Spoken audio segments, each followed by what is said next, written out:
1. Hello and welcome to All Talk No Dice, the worst excuse for a D&D show you can find online. From last we left off, the party traversed into the hidden entrance from a sarcophagus tomb chamber into a small cavern system which held the illustriously vague artifact known as the Arc Reactor. You had only been told very little from Bar, the Colossal Ogre, and Duke, your very suspicious Leonin stranger. However, you all decided to wipe out some surrounding husks and at least investigate the reactor. As Theron carelessly made his way ahead of the rest of you, the reactor began to glow brighter before a bolt of lightning shot out and struck him, halting his advances, only for the horde of husks to break through the rubble and charge towards all of you. All of you fought bravely, and as Gerald used his musical trickery to confuse them, Theron hurling spells, Terror keeping the party alive, and Ralof slicing bodies and crushing heads, and Duke fending them off from a distance. All throughout this encounter, the orb set in place of the arc reactor kept oscillating and whirring as it hurled streaks of lightning in all directions, causing some heavy damage to a few of you, claiming the consciousness of Theron multiple times, yet you all kept on going. As all attempts to extract the reactor or the control stone tablet fell short, upon the final killing blow of the army of husks, and after Ralof cracked the reactor orb, it gave off an enormous blast.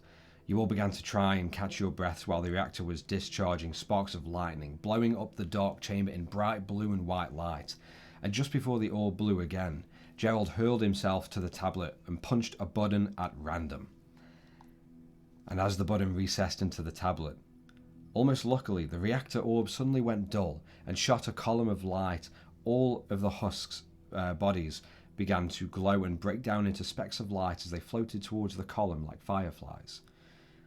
And once the specks had all reached the column, all light vanished instantly, and it left the chamber in sudden darkness. Duke almost demanded that you all leave as he began to make his own way down the cavern hallway that you had all entered from. Gerald then called over, and as you did, he spun on his heel and levelled his makeshift revolver up to your head, with only a few feet separating you and him, and cocked it. Now, after a few tense, quiet words, noticing a sudden change in his demeanour, Gerald, you tried to get a few words out with your arms up in the air. Your sentence was cut short as the chamber lit up in bright red as 3 arcane missiles left Theron's hand and coasted above all of your heads, collecting into one red, searing globe, and before separating again and begin hurling towards Duke. This is where we pick it up. So, can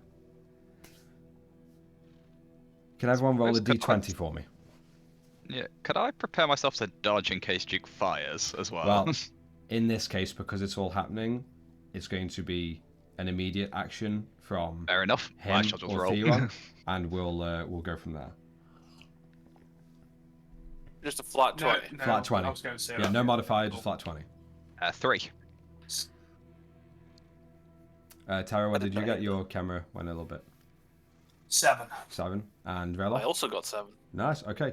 Gerald, you are going to roll the magic missile damage. Oh. Okay. For Theron, so... 3 bolts, I'm guessing. 3 bolts, D4 plus 1 is. and yeah, each of them is 1d4 plus 1. 4, 5, 6, 7, 8, plus the 3, so 11 damage in total. Okay. You Alright, see, the secret damage came from Gerald. all of you, as you see, as Theron just casts this spell, and hardly without a second gone, you see the missiles and just collect and just gather at the top of the chamber, almost like a disco ball, bright red and searing, before from this orb it just splits into those 3, and all 3 hit Duke, and as they hit, as all 3 just collide with his body, striking true, all of you hear one large blast. I'm going to say the moment they came out of his hands, we're going to probably start running towards. Literally, Theron's probably going to be closest one. Okay. Gerald, I don't think I need to ask if this hits, but does it's 23 to hit. Yes. 23 fucking hits hard. Alright, let me get my damage. I might not die. Oh, okay.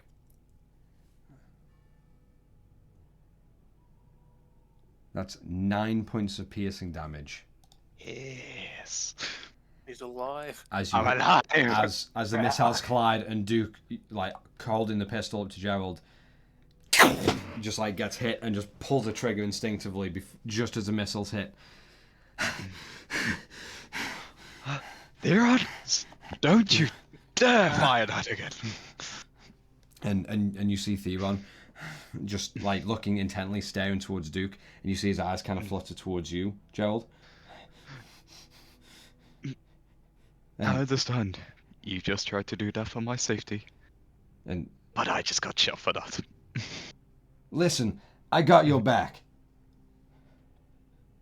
You know what? Thank you. And just as you're kind of having this little moment, Duke, you see, is just like after the shot and the blast and panting, he looks up at you, and you just see his face, rather from the dull, stern, sinister, you just see his face just turn to more of a confused and almost shocked. You ain't her. You ain't her. Of course not. And you see his eyes. What do you think I'm made of? You see his eyes turn to Theron.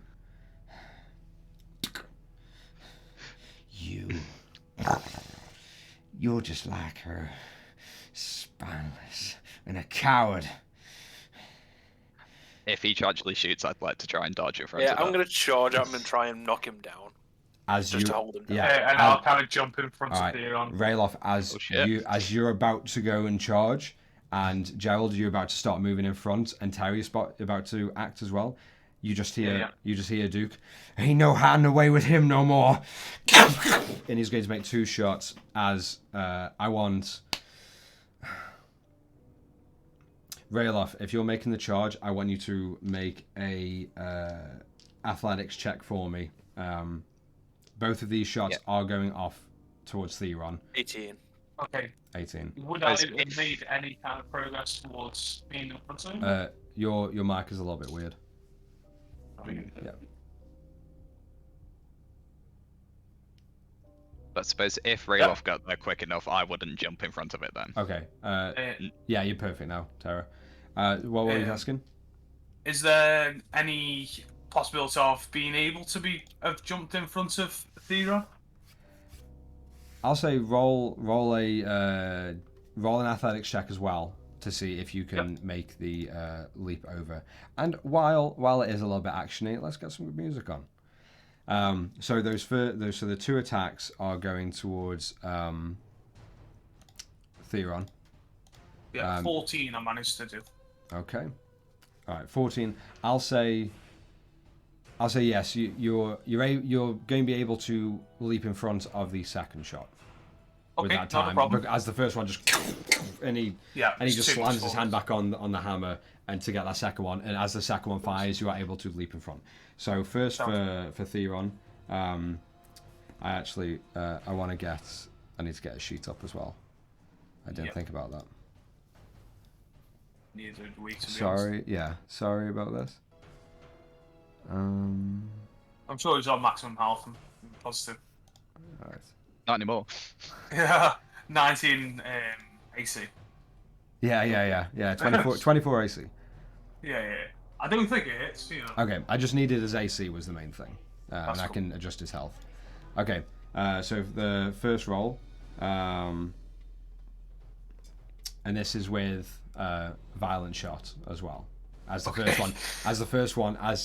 As he shouts out right at the end, you just hear a little slight snarl of as he slams the first one and then goes to slam the hammer back for the second, which you dodge in front of. Yeah. If I I'll kind of shout no. Yeah, I'm not kidding. A natural fucking 20. Fucking balls. That's even need a violent shot. All right, so let me get dice out. So that's two It's going of these. down. Yeah, Theron's going knocked down. All right. Fucking A. Was it me that got the natural got the natural 20, or was it? No, Theron got the first shot is the natural 20. I haven't rolled the second yet. But, Okay, but that will go because you leaped in front. I'm going to go off of your AC for that one. For the second shot. For the second. Yeah. Not a problem. Yeah, that's cool. Oh fuck. I'm not kidding. I rolled pretty good on these damage die. 16, 32. I mean, I'm guessing unless it like goes over his HP, it's probably just going to knock him down. Yeah. 32 plus.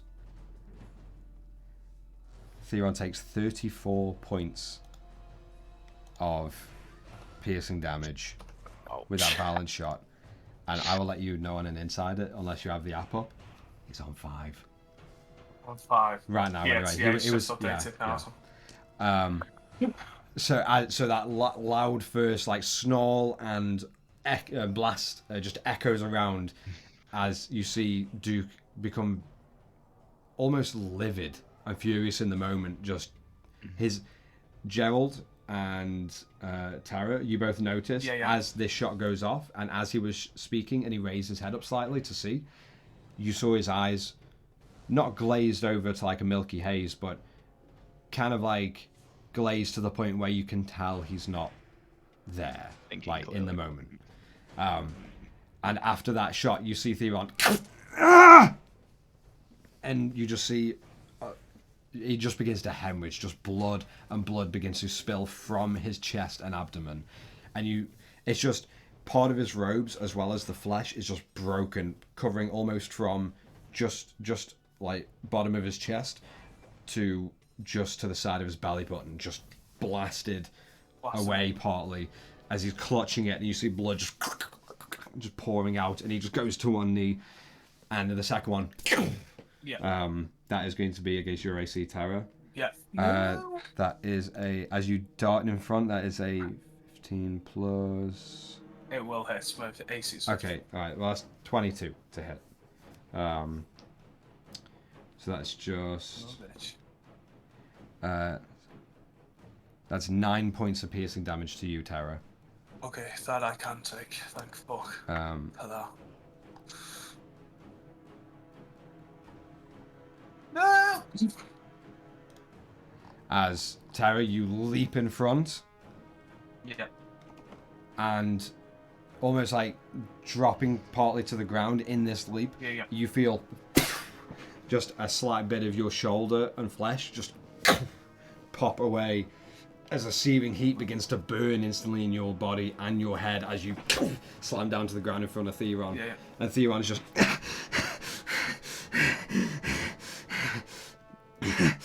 just clutching what is his guts as he's holding him in. Rayloff, you charge at a rapid pace, and just as you do, you see Duke reach behind his back, that kind of his bonus action, and begin to pull out this small device. And just as you get there, what are you doing? As you I'm going to grapple him to the ground. All right, make a unarmed attack roll for me to see if you can grab onto him. Okay. That's 19. 19 does hit. Okay, so you grab, and you now have. I'm going to basically leap and just grab, so he's just knocked down with me on top of him. Okay, yeah. So, Rayloff, you charge in this moment as you hear the 2 gunshots go off, and he begins to pull something else out of his back pocket before you leap up with your large Goliath body and tackle into him, dropping him to the ground with you on top. And he's just flat down as you are just putting all of your weight onto him. And you see this device just kind of away from him, just a couple feet away from both of you. I will go for that device. Can I get his gun and throw it?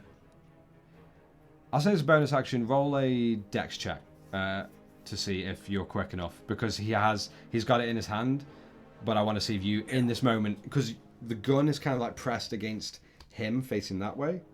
So he wouldn't be able to attack then? You don't know, maybe, but you're welcome to. I'll say bonus, just try roll a dex, and then he's going to roll opposing dex check, which isn't too great. I'm not gonna get it. I don't know. You might roll though. That's 10 on his. I got 10 as well. Reroll? Roll. Yeah. Reroll. Roll is. Roll these. All right. No. Okay, this is even 7 for Duke. Rolled a 5. Oh, let I rolled down. a 4. Oh, I rolled a natural 1. As you are clamping down on him, and you kind of just remember, the gun. As you try and like squeeze your arm in between both of you and try and wriggle it out, and as you do, you just kind of like his arm just nudges down, so you just kind of catching like his I'll just shirt keep and his him waistcoat. on the floor, Yeah, then. perfect. All right, Gerald. Can I say something for like absolutely. 5? Yeah. I'll just say, everyone needs to calm down. Get off of me. I will walk forward and pick up the device to take it away. You get this back when we all don't attack each other. He started it. Yes, As he yes, just he like did. pierces his eyes past you, Rayloff, past the huge hulking form to Theron behind Tara, who is right now. Tara, I ain't gonna last much longer. Oh, it hurts. Oh, just stay there. Oh. I take off my backpack and try to get some linen, and I'm going to try to cover his wounds. Yeah, and try as you stop any kind of- do, he just kind of. You got my back. And he just like flops down to the ground, and you were able to treat this his side. Try to. Yeah, roll a medicine check for me. Yeah. Yeah. So Gerald, the device that you pick up. 19. Yeah. 19. The device that you pick up, you find is a kind of like a rough cylinder, close enough, Right. like more to like a jagged makeshift little cylinder, almost kind of like a stick of dynamite to a degree. Okay. But it is dark. It's black and grey in color. Almost, you feel it, and it's like it's a cold metal construction, which is very interesting for you, as most dynamite is just the wax with the black powder in.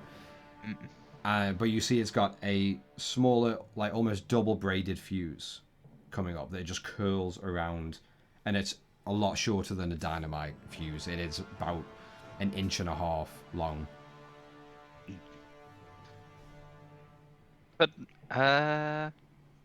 But how common is like that sort of, not in terms of like the metal explosive, but in terms of explosives are fairly common enough that I'd know about them? Roll a intelligence check for me to see what you know in the moment. Oh, 17. 17. You're very confident you haven't come across this ever. You've heard of like dynamite and man-made explosives that are not based on arcane, but you've never held one. You've never seen one. You've never seen anything like this before. And it's definitely not a standard, what you've seen in books or may have heard of is, like a stick of dynamite or explosive. So it's very curious, but also dangerous as you're looking at it. You're holding it, and you feel all of this, and you're just worried. Okay. So carrying on from where I last said, my last sentence, and now we've ended this fight. But you, Luke, were you trying to end this for everybody? Can you just get off me, please? Are you going to shoot someone if I do? If you won't, if you promise that you won't hurt anyone, I'll get off. I'll give you my weapons, so you won't. I won't shoot. I'll sort of lift off a bit so he's a bit eased, and I'll sort of put my hand just under his gun. And he just looks you in the eye. Don't take it nowhere. I'm not going anywhere. You still need to get back to Eric, remember? As he just lets go of the pistol. Yeah, I'll just pick it up. And as I grab it, I'm just going to lift off of him with the weapon. Yeah, and you kind of pull him to standing, but he almost kind of just prefers, like right now, is to just sit down, and you see him like panting, breathing. Yeah, I sort of sit across from him, and I'm just going to hold the weapon by my side, not moving anywhere, but standing next to him. Or sitting, sorry. Tyra, at this point as well, Yeah. you are applying like a thick linen gauze. Yeah. And you do stabilize the hemorrhaging and the bleeding. Awesome.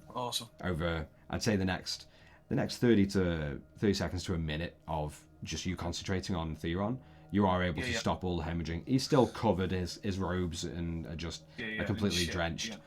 And the iron in the air is just hitting your nostrils thick. But you are able to stabilize him. In talking to him while I'm trying to do it to kind of keep him conscious, I'm going to be like, look at me right now. It's going to hurt. I'm trying to like hook it into me. Yeah, and you just hear, oh, I hurt. It hurt. It hurt before. Okay though. Yeah. I've been dying. I'm dying. Yeah. I'll get ready to die again. And you hear this cacophony of grumbles and gurgles. Yeah. But you are able to stabilize it. Say the next trying to minute. make sure that he's up. You catch his eyes kind of rolling back a little bit, and his chest I kind of like falling, give him a little slap in the face. Yeah, before you catch him up. And keep him conscious. Yeah, cool. So in this time, Gerald, Duke is just kind of like panting and looking at both you and Rayloff. No. I was only going to ask you before about the back. And also, I just wanted to stop you, because you cannot get out that way, the way we came in. What do you mean we can't get back? You go through the same door that we entered through? It is solid wall. There is a secret entrance exit. There's another door. He's talking about the one to the side.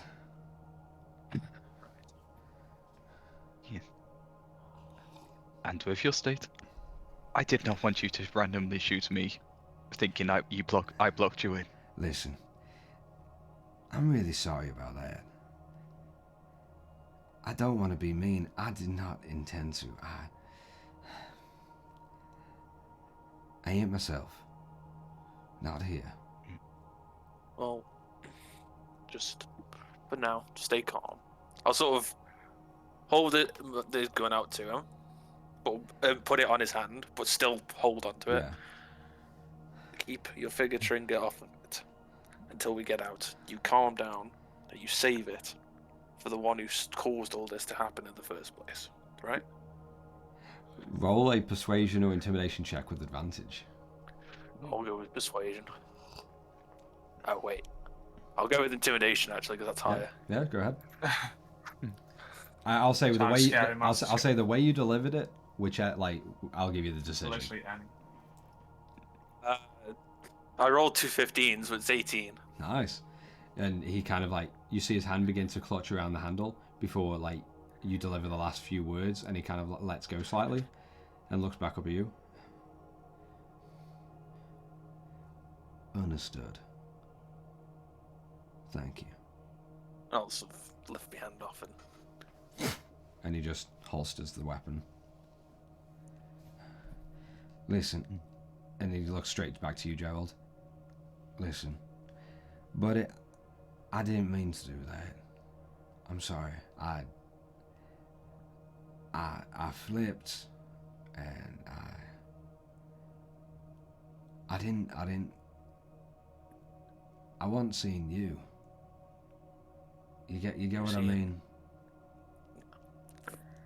And I get you. But it didn't help. When that little coward threw a cheap shot at me. And can I let you in on a little secret? Theron just partly on the ground. Yeah, well, at least I ain't no coward that shoots someone else.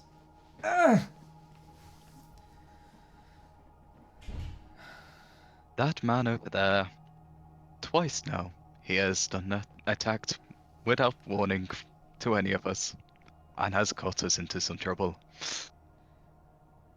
So it is not the first time, and nor do I think it will be the last time. Well, you're lucky I don't put him into the ground. Well, However, I do appreciate that he will look out for my back on that. And surely, even you can understand, a friendship like that cannot just be ignored. I had that once. Feels pretty good.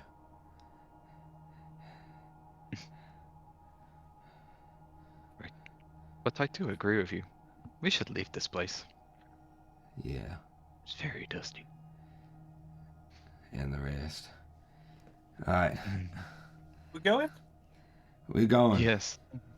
You know, it's gonna really hurt. I'm gonna No, try don't. to. Slowly, slowly. Ah! Oh! Mhm. You know, Okay. I was going to give Mogwai some snacks.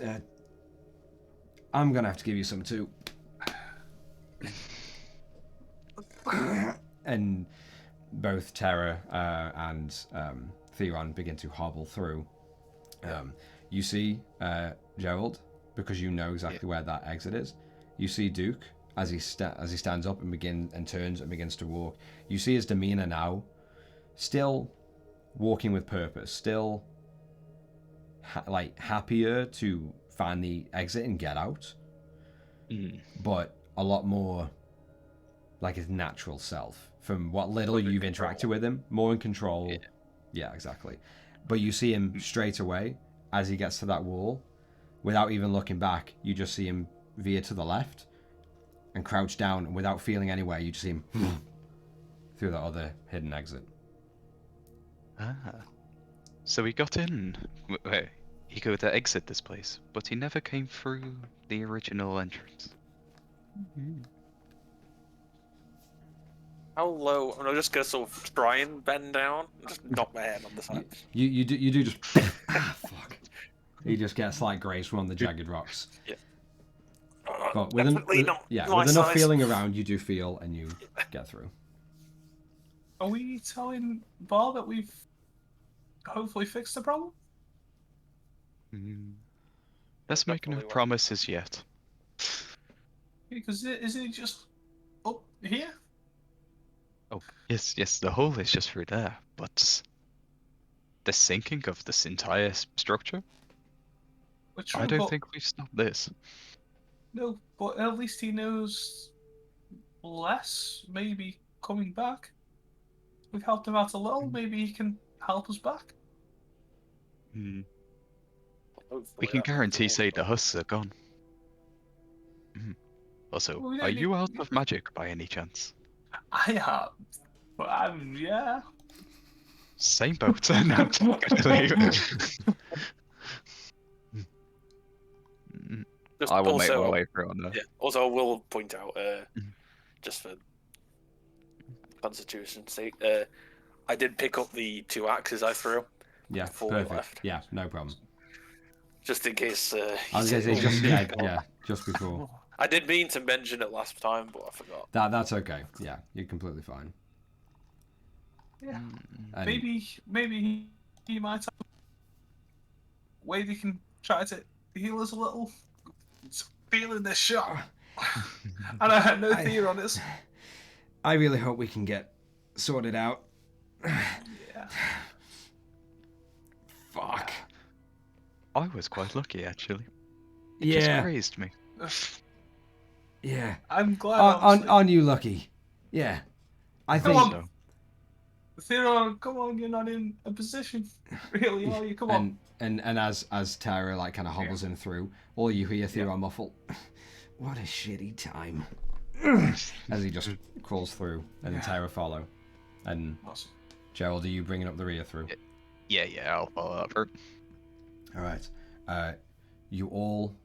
Is there anything you want to do before you get to the throne chamber, or are you? Because as you collect into the sarcophagus chamber, looking out towards the original central trap room. I will look back out towards the exit to see if it's still just. You towards the exit that you came in for the temple. Sorry, no. To outside. Yeah, to outside from when you first came into the temple. Yeah, Okay. the first came in. Yeah. You kind of like, you quickly go up those stairs as the rest of the party are kind of shuffling around the open grate, and the smell of decay hits all of you as the heat is now filtered in. And it's almost just this warm, kind of like, almost like lukewarm off pork and beef smell, where it's just like lingering heat and it just wafts past your nose, and it's almost like kind of like, like fruity, but then rotten as well. And it's this weird mix as it does begin to fill this chamber, as large as it is. Rayloff, you kind of smelling, you just head off up the original stairs, and you find that single doorway still open to the outside. You notice the daylight is slowly fading right now as you look out, and there's still light out, but it's just the bright yellows and golds that once reflected from the sand that you saw before when you came in has dulled down to more of like a mousy blonde kind of amber and grey, and gold. So late afternoon. Yeah. So it's getting on a bit, but it's, if anything, it's easier on your eyes coming from this very dimly lit chamber and temple and structure, rather than being blasted with a bright white of light before your eyes adjust. It is a kind of an easier time to adjust and look out. Are you looking for anything in particular, or just checking that the exit is still viable? Just checking the exit's still there, but Yeah. I will see if I can see the horses. Well, I know it's a bit far out, I think, from where we are, but It's a little bit. I think it was like a couple 100 feet, I think. Yeah, we used the sand dunes to get to where we could use the entrance. I'll say roll a perception check for me. Okay. Or if not the horses, just the cart. Yeah, I'll say roll a perception check with disadvantage, just because it's going to be it's a tough roll. Not getting good rolls today. 9. 9. You unfortunately, you're not able to find the cart.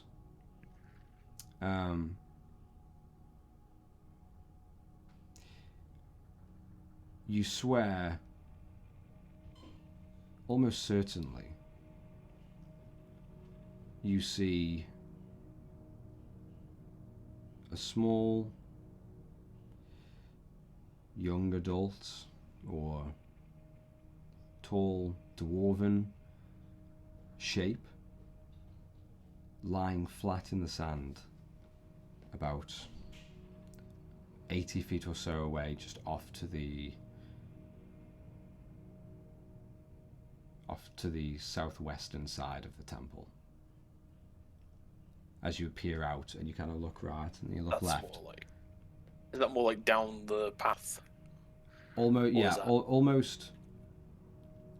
almost veering back onto the path, whether it may lead further up towards the north, towards the forests, or back southern, or in a southern direction towards Brenton. And you swear you see this dwarf or smaller man or woman, human, face down with some kind of like leather or hide armor, but flat down in the sand, and you see across their back, at least you're certain, you swear it's real, as you adjust your eyes and you see just a smattering and a shade of red across most of their back, slightly leaked out into the golden sand around them.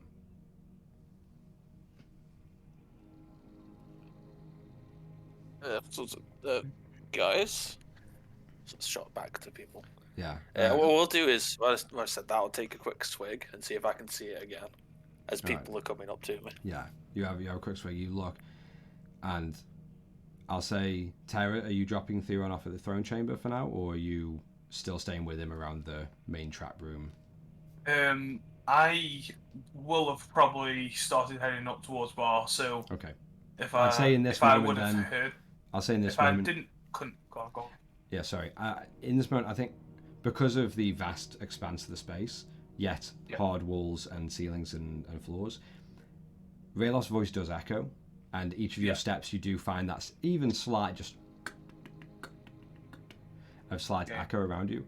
So you are able to hear Rayloff. I'd say about this point you are just heading up that large staircase up to the throne chamber, with Theron. Thanks for this, buddy. It's okay. I owe you. Yes, you do. Don't Yes, you do. don't enjoy it. It won't last. I'm gonna enjoy every second we have. Shut up.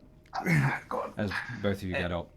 I probably did, but I'll kind of keep it in the back of my head. I'll carry Yeah. on going, thinking people are behind me. They can Okay. sort it out. Yeah. I will go up. Yeah. You find Duke, who went out first. He was just standing next to the pit, just looking down. You don't see his expression change at all to the smell, the sight. You just see him like looking down and just deadpan, almost gawking down into this vast pit of bodies and decay, until Rayloff kind of just mutters as his voice just bounces off the walls and the ceilings. You see Duke just turn his head and kind of just readjust his hat before he goes towards where Rayloff was calling from. And Gerald, you said you were going as well. Yes. On my way up, I quickly run up to him and actually just be like, "Oh, by the way," just hand over the metal stick to him. That is yours. I'm glad I didn't have to use this. It cost a lot of wouldn't money have- and a lot of time. We would not have lived, would we, if you had ignited that? I'll let you in on a little secret, just as he's getting up to those steps. You would have survived.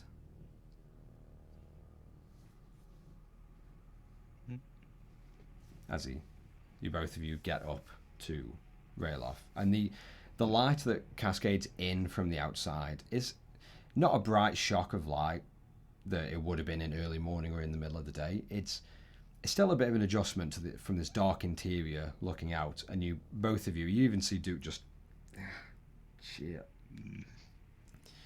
as you adjust to the light, and you come up to Rayloff, and his body is pretty much like covering more or less the entire doorway. But Rayloff, you hear footfalls behind you, and you turn and you find Gerald and Duke standing there. I'll sort of look out and see if I can see the body that I saw before. All right. After I've had a swig. Yeah, you wipe your eyes, you have a quick swig of water, and you look back out. You see two of them. Another figure just behind them, lying flat. Now face up in the ground. Behind the one you just saw. A woman. Still common hide and leather armor, slightly matching the figure next to her, with a small smattering of red. See that over there? I'll sort of point to where I'm seeing them. I'll have a look. Alright, you look out. Roll a perception check for me. And you see Duke kind of peek through as well, and you see him get out this small little, what almost looks like what would be a scope attachment to a longer weapon. And you just see him look through it, and he's going to roll as well. What did you get, Gerald? 7. 7. My passive perception is better than none. Perception. Well, for advantage, he rolled double 19s, which is why I giggled, and it's a +2, so he got 21. You see similar, Gerald. You can't make out many details. You can make out a general color scheme that both of these figures share, but you're not too sure if it's a mirage, if it's real, if you're just coincidentally seeing the same thing, maybe imagining it from seeing all those other bodies in the pit. I can see brown and red. And It's a bit far. You see Duke just I looking don't through like the scope. sun. This sun is too bright. Yeah, well, that's why you need one of these. You're right about the brown and the red, though. And he takes the scope away from his eye. Although the red ain't part of the clothes. Blue and brown. What they're wearing. Similar to the armor from the guardsman that we saw. As you just ponder that, Duke continues slightly. It's exactly the same ornaments of the Brenton Guards. So they've arrived, but they've been ambushed. Well, arrived is a very loose term. I don't see like they got too far. Do you want to go? But they came here to assist us. Well, let's just hope those two are the unlucky ones. Do you want me to go get them? I'll join you. Right. Is it actually relevant that the Doom Whisper would work quite well here? Yeah. Yeah, I didn't know whether it requires wind or like a You haven't tried it vertical yet. drop type style Yeah, to go for it. You haven't tried it. Good point. As we sort of say back, we'll be back in a sec. I'll set up the Doom Whisper because I know I can't carry a body. You kind of see like Duke about to step out before both of you two. Rayloff, are you staying here or are you heading with? No, I'm heading out. Just saying, shouting out to. Yeah, shouting out to us. Guy, Through okay. the echoes. All right. So you're heading out with Gerald and Duke. Yeah. Okay. Awesome. All right. So Gerald, you are fixing up your Doom Whisper. Yes. All right.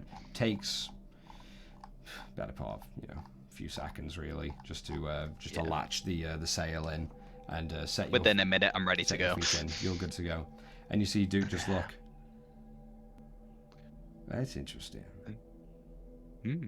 Some random dwarfs sorted to us, but they move quite fast. Well, I hope he was a better dwarf than the ones I met. Name is Sierra, if you ever come across him in Brenton. Ain't heard of him These before. also pat my backpack. These kind of has got his name on it for those. Right. Okay. Well, I'll see you in a second then. As he looks to you, Gerald, and then sort of like tips his hat to you, Rayloff, and just does the little to you. And he just begins walking. Fair. I'm gonna try. I'm just gonna go walking. I'll just. All right, Gerald, what are you doing? I suppose, am I on any form of hill at the moment? You are on flat sand. Yeah. As you slide your feet into the Doom Whisper, and you grab onto the SL, almost like an abseil. Yeah. And as soon as you're both of your hands grab, you feel a slight. And you just wiggle the sail a little bit, and you kind of. And then you look to where you're headed, or you want to go. Yeah. And you just get almost launched forward as the Doom Whisper, Rayloff, you look to the back, like you're instantly cut off by straight past you, as carving past you on the Doom Whisper. Kind of like general, like not fully understanding how it works, but general direction you can get. You notice at the back, at the back of the Doom Whisper, on the tail end of it, you see a small flashes of purple, and similar gentle flashes of purple along the seams of the sail. As on this flat, where there's hardly any breeze passing by, Gerald is just coasting at least double his normal travel speed. And he just goes pretty much And you just Might overshoot it a bit to Yeah. try and like have to turn around to come back up. Yeah. As you go, and a little bit of sand just sprays onto your knees, Rayloff, as you're walking next to Duke, and you just catch Duke. What the hell is that?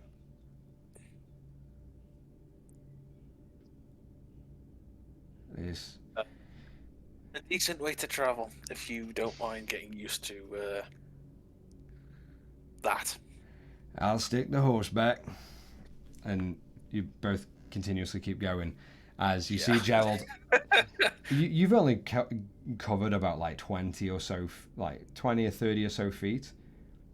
Gerald has already overshot the mark and has to glide it, grind it, lean back, and just curve back around. I'm gonna essentially be putting myself into a tight circle until I figure out how to properly slow myself down. Roll an intelligence or arcana check for me to see if you can understand we'll in the definitely go moment. intelligence. Okay. Both do nothing for me, but we're going intelligence. 6. 6. You feel that as the turn, you kind of feel some leeway when you disperse your weight to different areas, and you're pretty sure that if you were to grab the sail firmly and just like press more forward onto the nose of the Doom Whisper, you'd feel it would like slow down and slowly come to a halt. I mean, I'm gonna press forward quite hard. I feel to slow myself down. Exactly like you would. You see, you go past the bodies. It's gonna create a thing, a wall of sand, isn't it? To stop me. You need to get back to the bodies. They're coming up to you just like 20 feet, 15, 10, 5, and you're like, okay, slam down. And as you do, and it just almost, from before it was double your walking speed, it bursts out triple. Actually, no, sorry.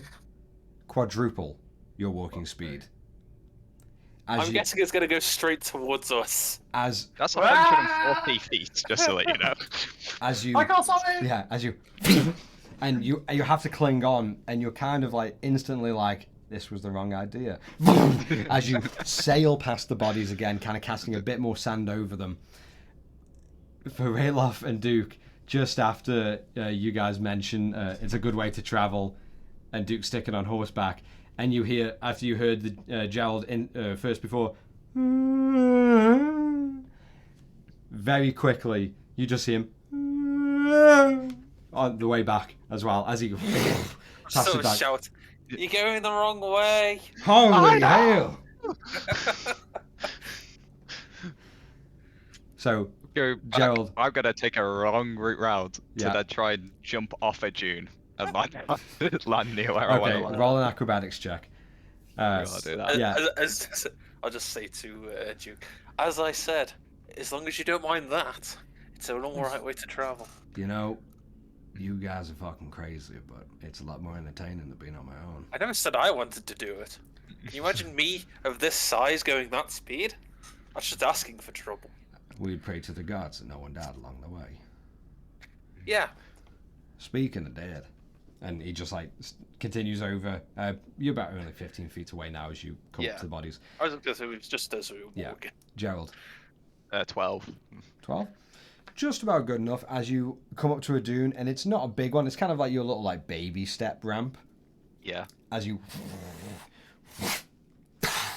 and you find like that just second and a half of air where you're like, oh shit, before you and you're a bit more comfortable. You kind of wobble a little bit, but you get used to it fairly quickly, and you coast all the way around the Temple of Nesfiti, kind of like catching a couple of the dunes. Again, around the temple, very small and slight as the ground has been packed down.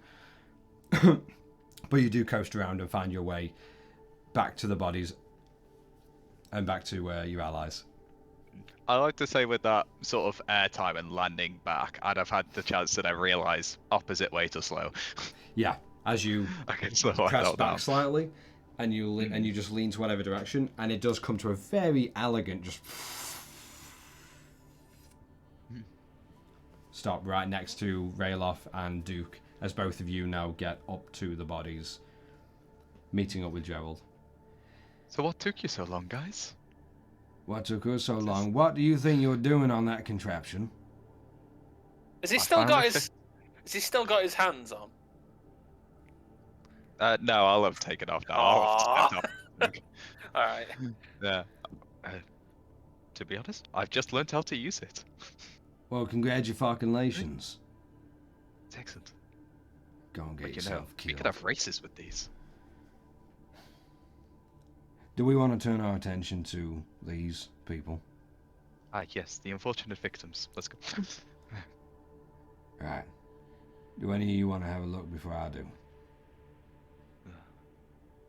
I'll check one of them.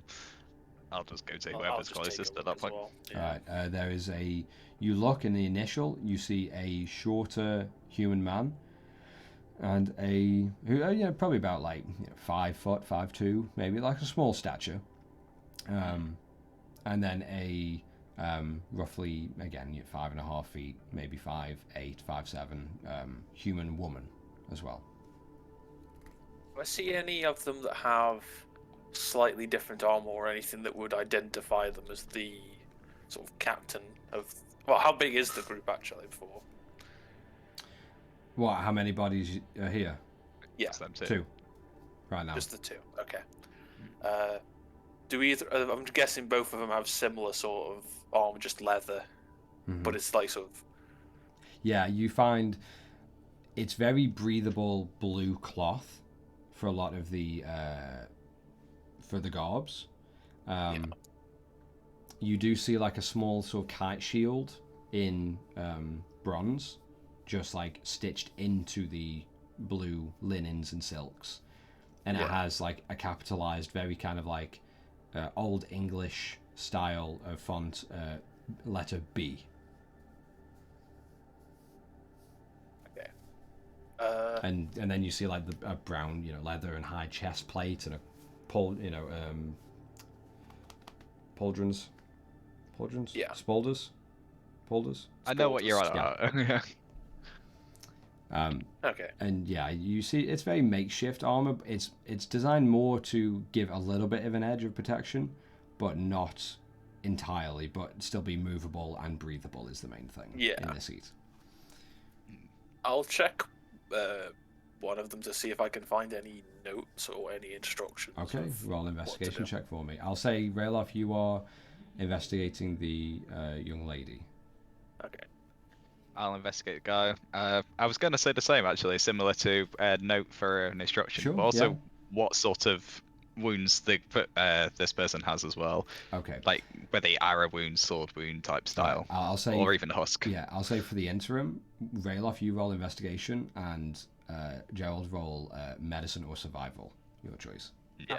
What I will do is once I've done once I've done that, I'll sort of check for a pulse as well. Okay. 19 for the investigation. 19. Flat 19, surprisingly. Nice. Okay, we like it. I mean, juices, mate. Well, Jesus. Survival will go with, honestly. All right. So what did you get, Gerald? 19. 19. Juices. Nice. Okay. Oh, deuces. Nice.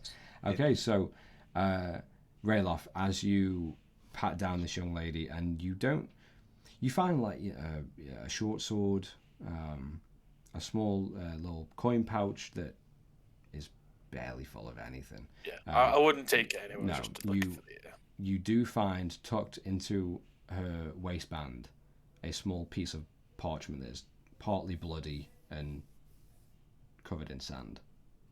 Okay. I'll take note of that and I'll check for a pulse quickly. Okay.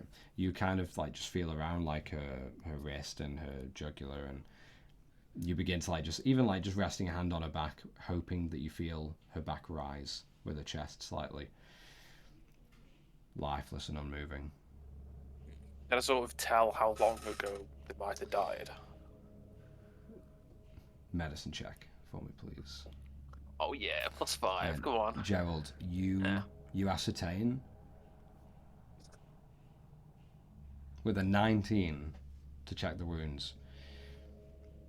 They look like stab wounds of husks, of pincers. But with your very perceptive eyes, you notice around the edges They're a little bit too smooth yet jagged and jacked up to be husk pincers. Doesn't look like a pincer came at it. It looks like someone stabbed with a husk item. What it looks like to you, and because again with that crazy survival check for the wounds and the injuries, it looks like it wasn't a husk that killed them, and it wasn't a pincer or any kind of monster or creature. It's almost like the damage was caused by a blade and then later made to look like a pincer or like a husk attack. Oh. And you see across these bodies, just on the back of this small statured man, and you look back and you see the same on the woman. 5, 7, 8, 12 wounds to their back alone. All with that smooth yet jagged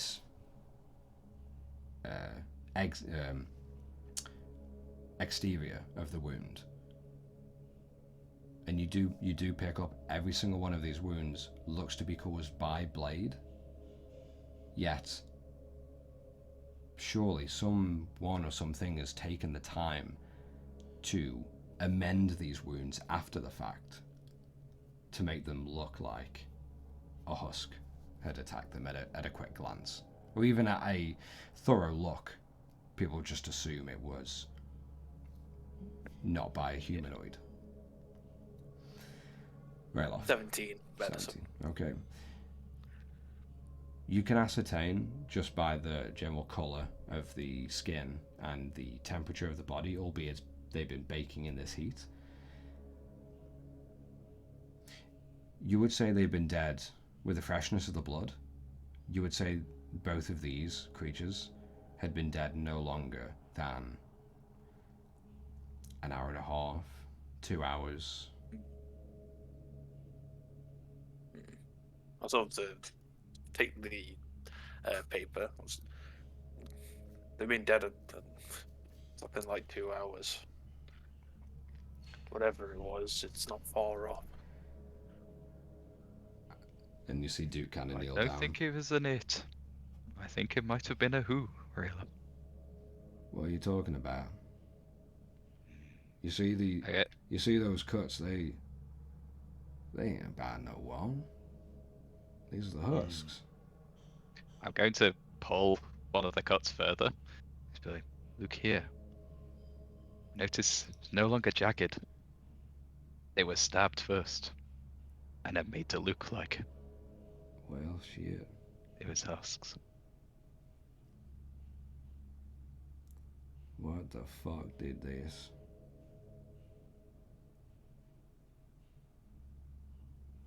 And it seems like someone really doesn't want anybody getting here. Or getting to us.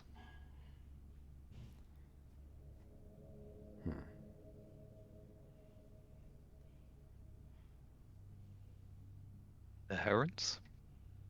I'm just saying that out loud to anyone though. More than likely. And that I'll sort of... I'll have a look in the sand to see if I can see any sort of footprints. I probably won't, but... I'll say just no roll needed.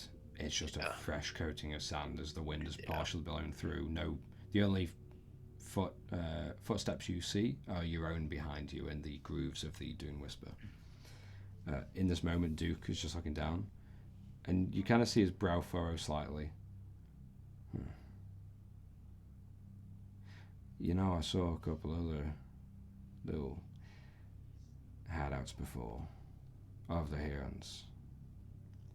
Not really too much of hideouts, but very discreet sand dunes that they constructed something within.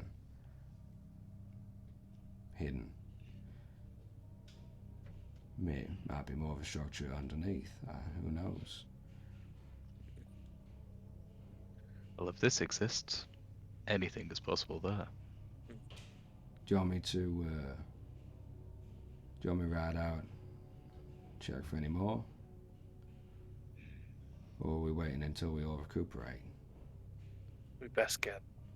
If they're close by, they must see that the husks are gone. Right. And if it is them, they're more than likely to attack here. Take it over for good. Are you two We need to going? be at our best. I agree. Are you two going to bring these in, or are we leaving them be? If we bring them in, they will know we've seen them. Right, well. Unless I know you, I don't really have too much respect for what they did. So, do what you want with them. Leave them be, take what you want. I don't care.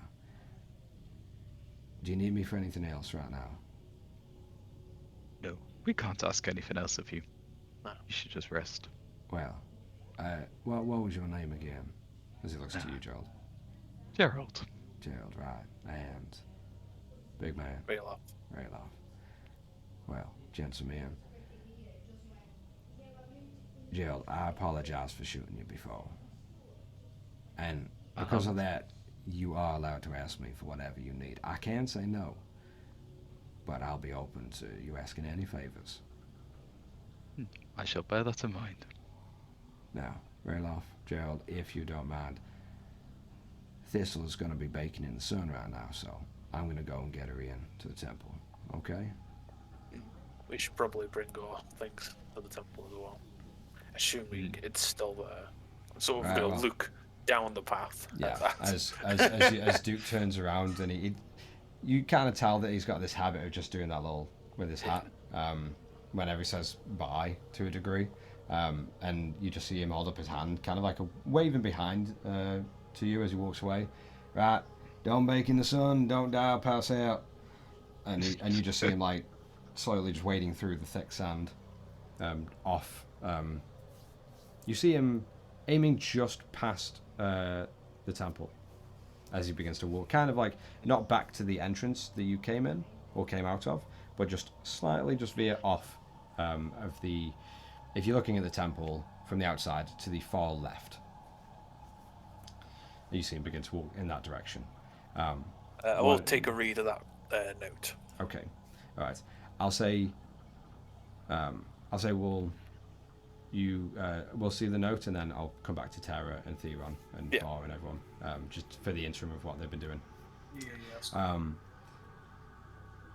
So you pull out the note, and it is a fairly thick piece of parchment, not really in volume, but just in the product itself, like a lot thicker than other parchment, almost designed to withdraw the heat and the humidity, then maybe some rain, and then kind of basically like more of a weatherproof parchment to a degree is tucked into this young lady's waistband. And as you pull it free, you unfurl it and unroll it. What languages do you speak? There it is. That's what I was expecting. Well, if I'm right, not Druid. What other languages do you speak? Not Druid. Dwarf, sorry. Draconic and Giant and Common. Okay. Gerald, what languages do you know? I speak Common, Sylvan, and Auron. Okay. Yeah. You have no idea what this says, Rayloff, but as you're holding it out, Gerald, you pick up and you see the very cursive and delicate touch of written Sylvan. Thank God. Fuck. And it reads out from Assistant Divar.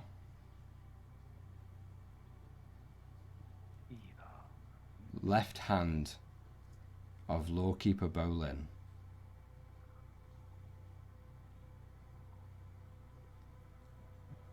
We are mercenaries and guards, large as 20, here for your rescue and aid.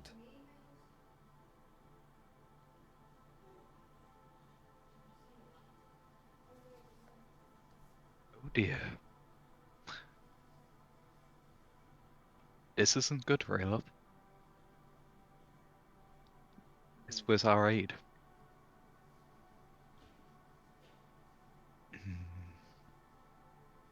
And if you want to know the worst news, there's another 18 of them somewhere in this sand.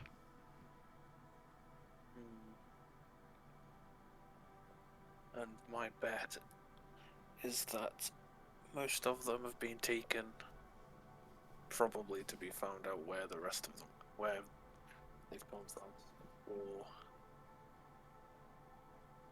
Hmm.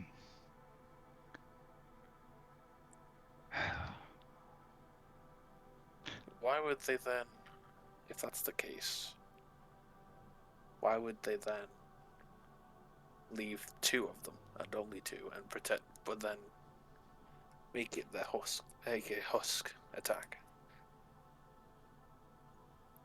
Hmm.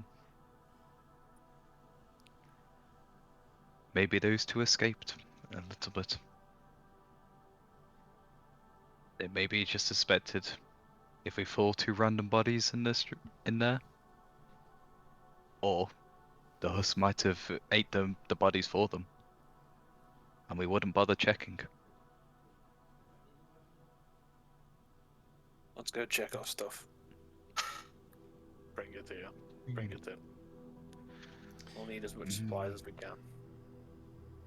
Alright.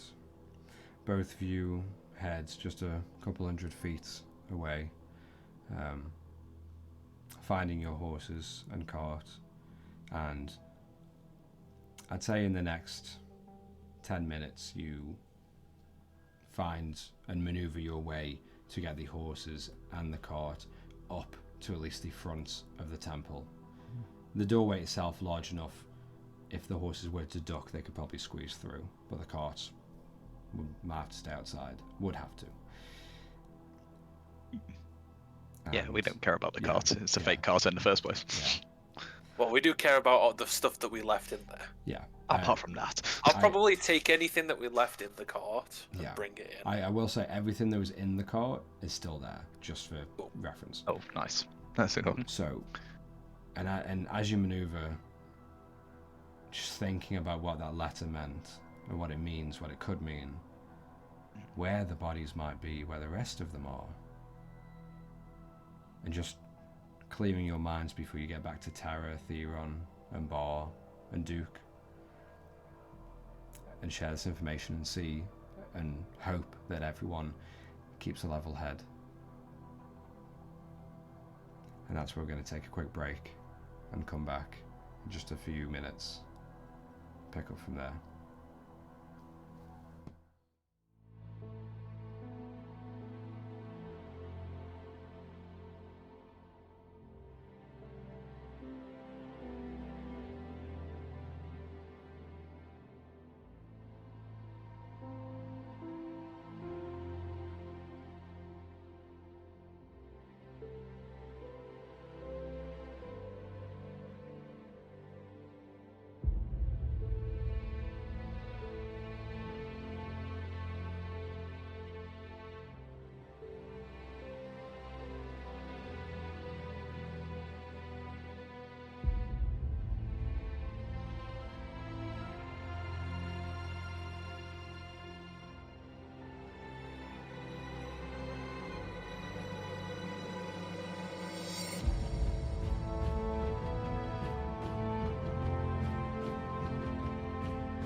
Okay, as we come back into the game, Terra, after the initial encounter with Duke, right after your scuffle with all the husks and the arc reactor, Duke, not himself, seemingly flipped and made a few attempts to take the lives of Gerald and then Theron.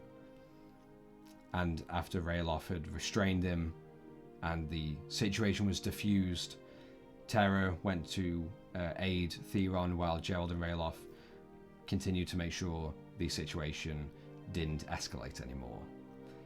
And once almost bygones were bygones, you all exited out, and upon Ralof finding a couple figures in the sand, you motioned over for Gerald and Duke to come join you, and they did.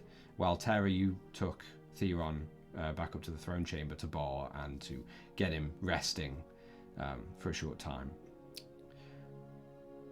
You found on these figures a note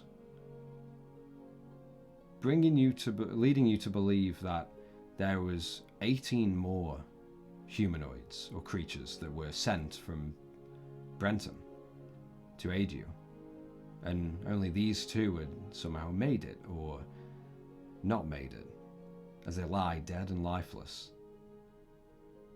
with the unique markings of stab wounds that had later been carved and massacred to emulate that pincer-like attack of the husks that are now no longer, thanks to all of you. Duke left you to go get Thistle, and both Gerald and Ralof went to the cart and the horses and maneuvered your way back to the front of the temple, finding that the doorway was capable of accommodating a single horse at a time, yet probably not the cart. However, all of your stuff inside was still there, untouched, and you continued your way to get back to the front of the temple with the horses and the cart. And meanwhile, Terra, you found yourself, just as you heard Ralof shout for the others, you figured others can deal with this as you turned your attention to Theron, getting him back up to the throne chamber.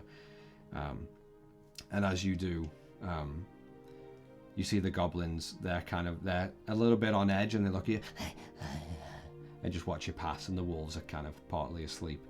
You see Bar still some of the horse corpse and entrails leaking out the side of his mouth, but you see his eyes kind of like almost still pinpricks compared to his large colossal head, but he's awake and he's looking at you. Oh? What's happened? We were in a bit of a fight. Yeah, nearly died. Didn't die. We didn't, I know. But I think we sorted the husk problem. I don't think they'll be bothering you anymore. And this huge grin curls up almost from ear to ear, unsettling with his massive jaw that just juts out from his face. But this big toothy maw of like blackened and grey teeth before he closes his mouth. Get him by the fire. Keep him warm. We will talk as he rests. Yes, perfect. And I'll move into a fire in a kind of comfortable position. Or... All right, and Theron kind of just twitches and winces. Yeah, thanks, buddy. Oh, it's okay. Oh, you know, I thought my time was up, but I was here. That wasn't what I was going to say. That is exactly what you're going to say. I need to sleep. You know what it is, though? What? And he just kind of like briefly smiles and winks at you. It's time for bed. Time. I'll kind of like kick my head and Walk away. Yeah.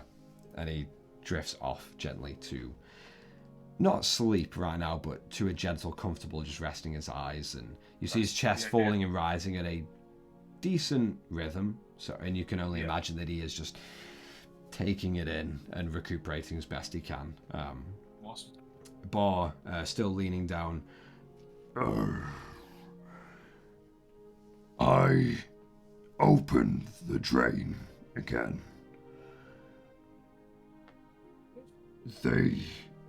And he just like looks over to the wolves. The little pups needed food. That's fine. And you also kind of see the goblins, like you see one of them just like grabbing this little hand, this humanoid hand, and just snapping a finger off it. And just catching your eye as you look over. I like.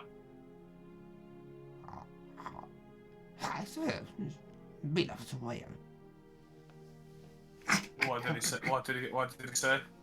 In Goblin. Yeah. You heard him muffle very quietly to himself, but your passive perception is good enough.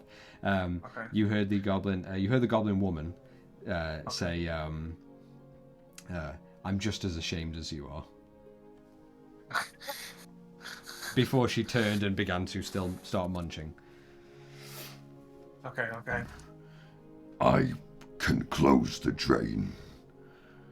I think that might be a good idea, but it's starting to smell a little. Do I close it now or later? I think just to be on the safe side. I know the others have gone out, but they know their way around. Okay. I'm sure they'll be careful. I will close it later. I'm really comfortable. That's perfectly fine. Do you have anything that... Because we got banged up a lot. Is there anything that you have that we can feel a bit better with?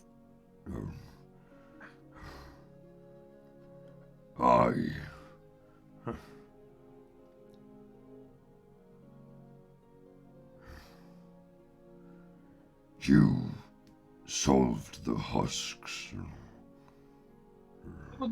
Yes, I would like to say so.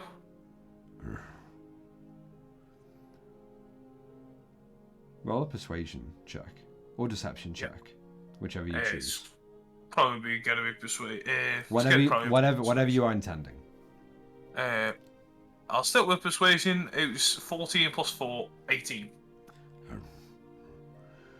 Then I have gifts for you. All of you. Fantastic. Good. I'm sure they'll be really happy. I think there are things to make you feel better. That's good. And you feel the chamber just shudder slightly as he cracks down into the other side of his throne, into the stonework as it cracks beneath his fist. And and all you see is his fist come back out, holding nothing. Okay. These are for all of you. And as he opens his hand, just like, as he leans his hand over to you, and close enough, you can hear the joints in his fingers almost just like tense unnaturally, and just like almost crack and pop. Maybe like some ogre arthritis kind of deal, or just how you can tell, like, as he has moved slightly, and now he's comfortable in now moving again. Mm-hmm. Again, just with your insight, you feel you can't gauge his age, but he is definitely getting on. Ogre or otherwise, he is not waiting for the end, but he is definitely getting close to that period in his life. As he has his hands just like open one finger at a time, and in his hand, comparatively to it, relative to the size of his hand, you see almost just like a small little leather box, about yay big, in his hand. And as you grab it, you find it is a I'd say about yay big. Okay. Kind of like it's kind of like the size of a briefcase or so. Okay. And it's this thick white and beige leather pouch with slight darker tans and browns on the design of the face of where the lid latches shut. You find the leather lip of it, or the lid, as it folds over the rest of the bag, it latches into this really gorgeous bronze and golden latch. Still just a hand latch, no key needed or anything, just pressing down on the bottom of it and it just releases the snap to open the lid. And he hands it to you and it has this really gorgeous like horsehair and fiber knitted like shoulder strap onto it. And it's not the fact that it's like you can tell it's horsehair but or fibers, but you feel it and it's like soft but so strong and taut, yet not uncomfortable, as if you can imagine it coasting across like your flesh. It's so soft but yet so resilient, and kind of one of those built to last. Exactly, one of those products that you feel the quality.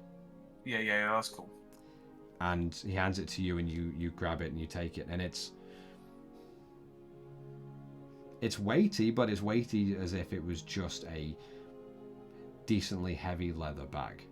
You don't feel any extra weight. You don't hear any jingles in it. Okay. But does it suit me? Put it over my shoulder. It is your style. That's what I was thinking. It does look good on me. There's a few things in there for you. Oh, okay. I'll open the latch while it's still on my shoulder, and you knock the latch and you open the lid and you look down. Empty. Small, just dark, black and shaded inside of a bag. Neighbor. Yes. It's empty. No, I do like the bag if that is not. I'll kind of like step a couple of steps forward, try to open it a little bit more. Can you see? It just looks that way. It looks that way. Do you have a torch? Turn it upside down. Oh dear.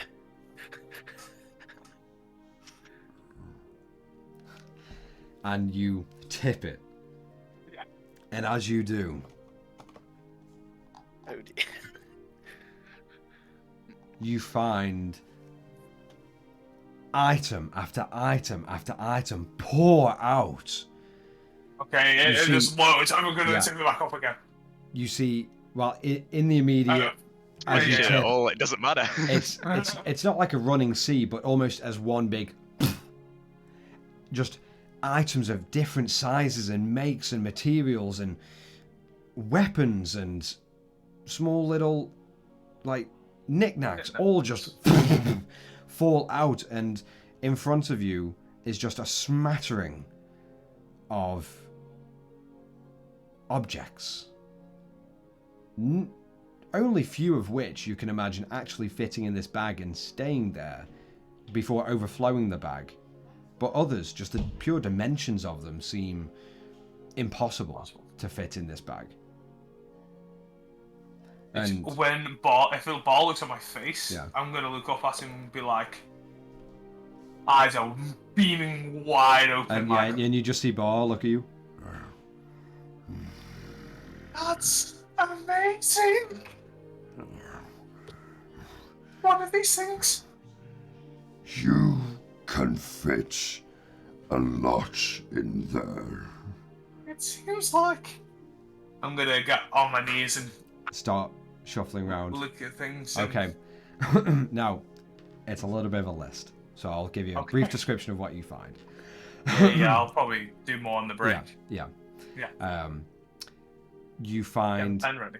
you find a small scratched silver hand mirror. You find a simple smooth rock with a small glyph on it. You find a small bronze ring with a blue gem atop.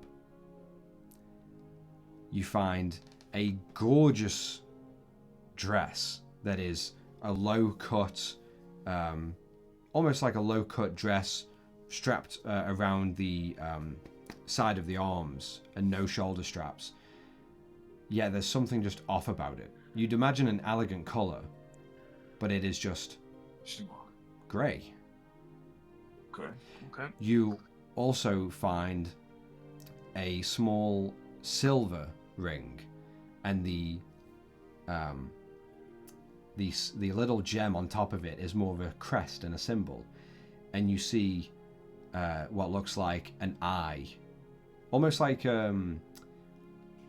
if you're familiar with Ioun, the goddess, Okay. the mother of knowledge and the all-knowing. Okay. It looks almost like that, yet it has one line just struck through that eye on the crest, diagonally across. A small broom falls out. A rusted ladle.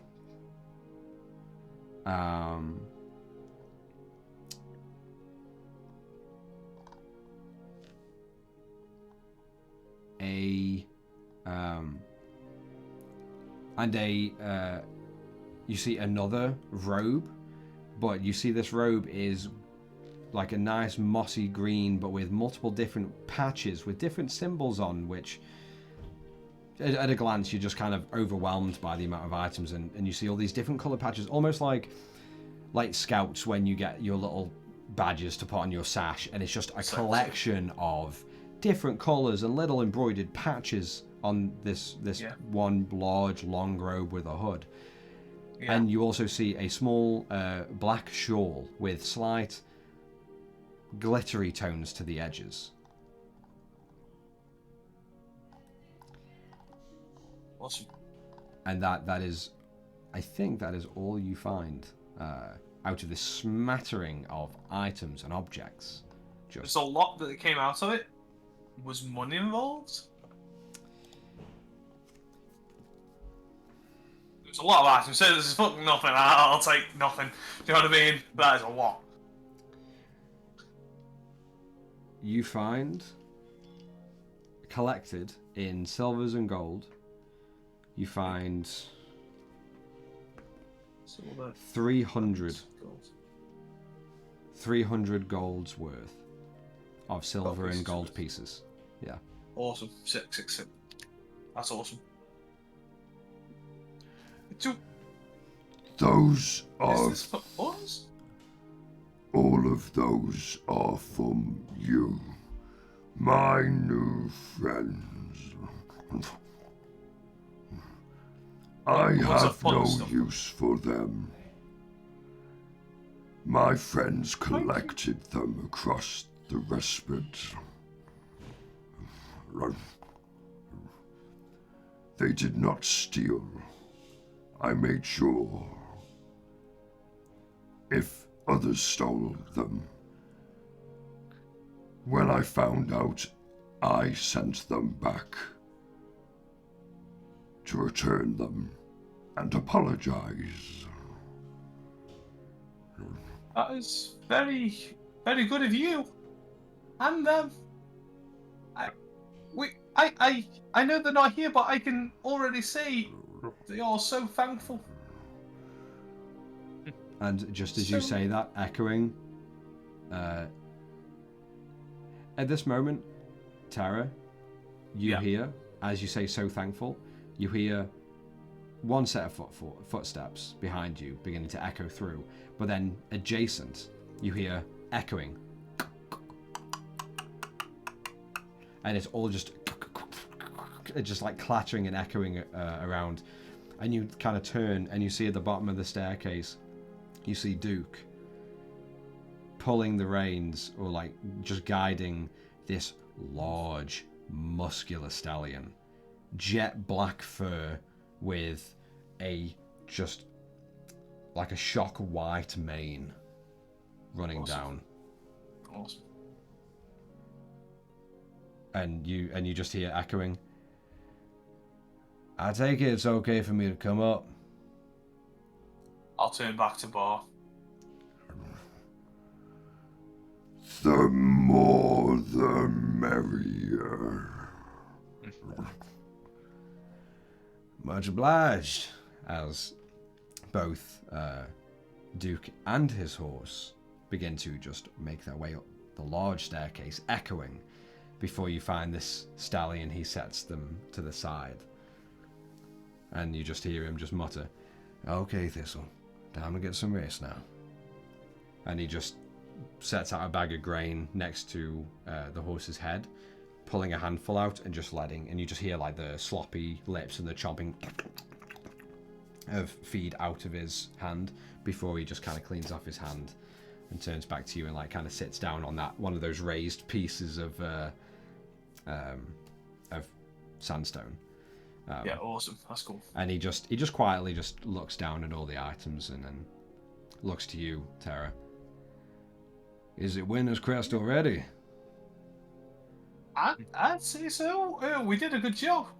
And now we've got good friendship, haven't we, Bar?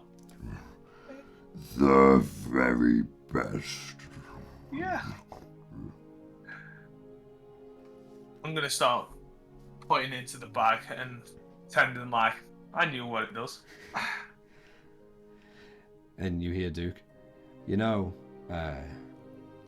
speaking to help each other out, since y'all didn't kill me, and he just kind of looks over to Theron, who's kind of resting. Even though we gave each other really good reasons to, I got a few extra tools on me that can help you find a little bit more out about those. Oh, these? These. What kind of tools? And he pulls out a few pouches, and each of them are slightly different color. Okay. Some of them you find are wet at the bottom. Some are bone dry. Some come out with a, and others land on the floor with either a heavy just or a jingle of metal. Okay. And he just pulls out about 6 different pouches. Here's the one. And he just hands you the pouch and reaches into his bag that's set aside, and he pulls out a small bronze magnifying glass. Okay. But you see on one side, the rim of the magnifying glass is like charred and blackened.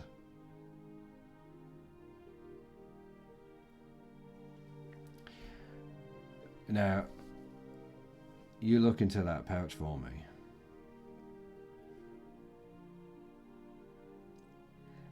You look in and it's this pink and purple powder. Okay. It glistens in the light, but you can tell it looks coarse, but as you look into feel, you think it would be almost like coarse sand, but it feels like very fine, almost like kind of like caster sugar. Yeah.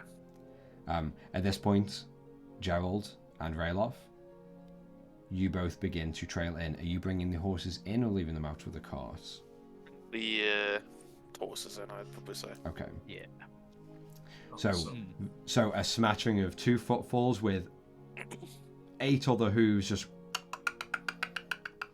of the 2 horses trotting through, and you see the brown coats and the fairly weathered horses.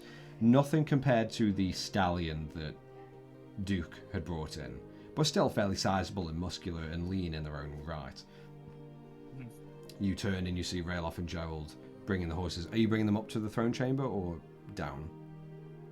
We'll bring him into the throne. Yeah, I will also be talking to Rayloff as Yeah, this go is ahead, yeah, happening. yeah. But I was going to say, you make your way in, as Tyra, you're kind of looking at this pouch and this magnifying glass that Duke has just handed over, and then you look at the items that are still out. Yeah. And Gerald and Rayloff. Oh, a little less. yeah. As a there, I'll have the note and I'll just be like, but Rayloff, this language is written by the Fae folk most of the time. Right. Why would they even have? Why would they bother? Surely there's a better code, and more people in Brenton would know this. Maybe that's why. Maybe they didn't want to, but at the same time, maybe it was someone else who wanted it to not be read by some people. We don't really know. It could be that, like I said, it could be that they didn't want other people to read it because it's unlikely that they would read it, or someone else is controlling things from the shadows. Again. Yes. Why can't they talk to us like normal people? We could just sort the fights out there and then. Well, if they would, this wouldn't be a problem, would it? No. Oh, hey Tara. Nice bag. It looks good, doesn't it? I How think you was dropped this? a good lot of things. Maybe. But how about if I picked it up? Drops it And into the bag. You hear no bump, nudge, rattle, and seemingly no indent or like convex of the bottom of the bag. Nothing. And then I'll go So pick up it's like a random amount of coins and So- make it rain in the bag. Yeah, and you just hear. And then Oh, I run over. that's it. Does this work? I go, this is amazing. I'm not even taking it off you. I'm just sticking my head inside the bag. Yeah. You stick your head in, Grabbers. and you see Gerald's head and shoulders comfortably go into the bag, not concaving it, not pushing it out, nothing. I sort of nudges his leg a bit, just so he's like a bit. Yeah, like a bit more of a dangling. Gerald, you find you open your eyes and you try and look in, and you just see pitch black. But immediately, as you like, and you find no air in here as you look, as you just even peek through slightly, and there's a weird like cold chill around your head and neck. Oh. And I'll go with that trip thing. It's definitely going to make me panic a bit. So I'll just sort of flail my legs probably as you go forward. you see the little and kangaroo then legs just just push myself. Hobby! Ah. Sort of grab it and pull a little bit. So pull it down. So, yeah, as grab his collar. yeah, as you kind of almost like and just pop Gerald's head out of the bag. I know there's nothing in the bag, but I also know there's something in the bag. This is weird. Like nothing? Nothing. Not even air. Well, in any case, I'm just gonna drop him. Yeah, just Thank you. I meant more just drop him because just like. Wow. Terror. Are you sure the items can be Your recovered? mic has gone weird Or have again. you just lost them? Yeah. What the hell are y'all doing? I thought I could see where those items went. You cannot.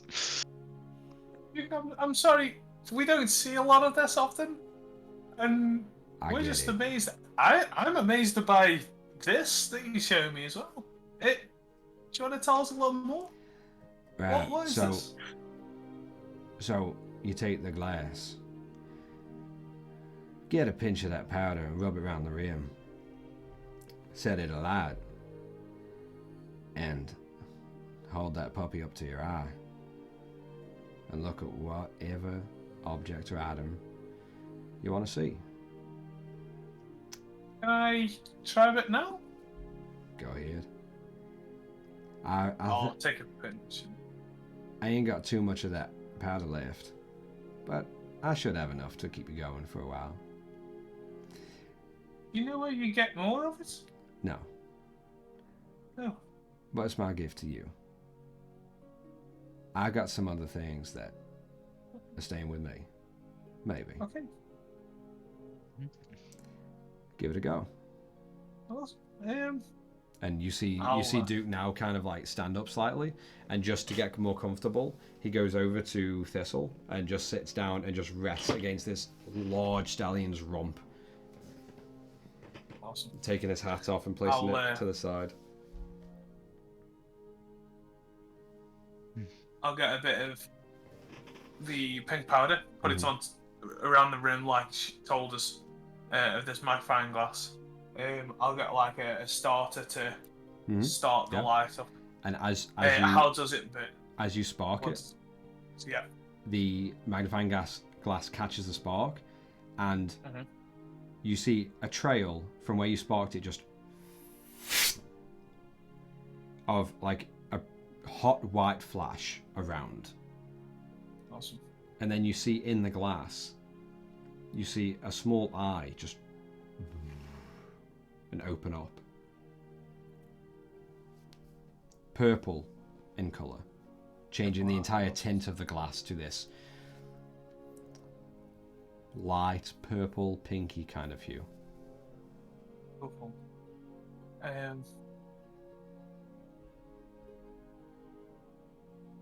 So, what do you want me to look at first?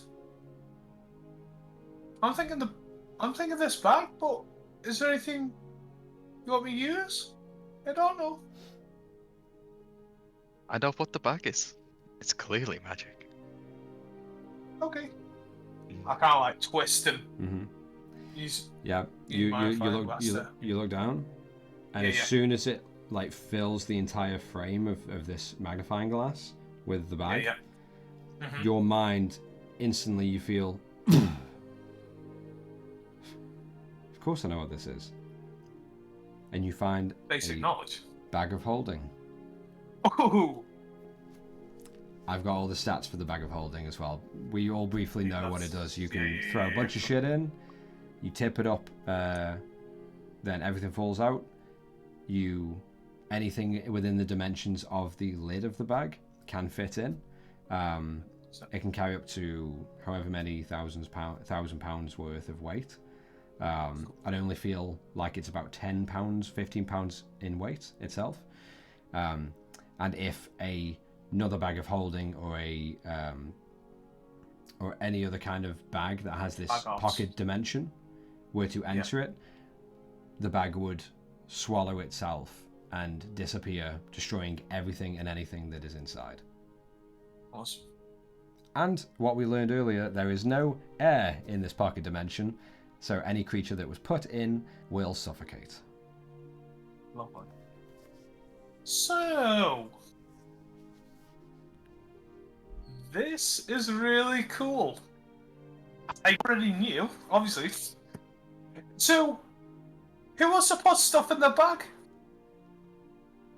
Putting back down my backpack and kind of like seeing if the whole thing as is will fit in. Probably being too big, I'll start taking shit out. Yeah, it's a little bit too bulky right now, especially with all the other items you had found. Yeah. I'll just start loading this bag of holding in, seeing how much of it it'll take. Also, with that, because you used the powder and the item, with the amount that you used, I'm not going to get you to roll for this. I would say, roughly, with that powder and the magnifying glass, you would have roughly 40 more uses. 40 more uses, oh my god, okay. Not a lot left, he says. 40 times uses. Okay, cool. And I haven't got the item on. And I'm assuming that a one pinch amount would be. Yes. I haven't got the item on D&D Beyond, mainly because it's not That's cool. really like the magic item. But Yeah, awesome, no worries. note down in your inventory for the magnifying glass and powder, Duke's second eye. Duke's second eye. Awesome. Nice one. Duke, this is amazing. I know.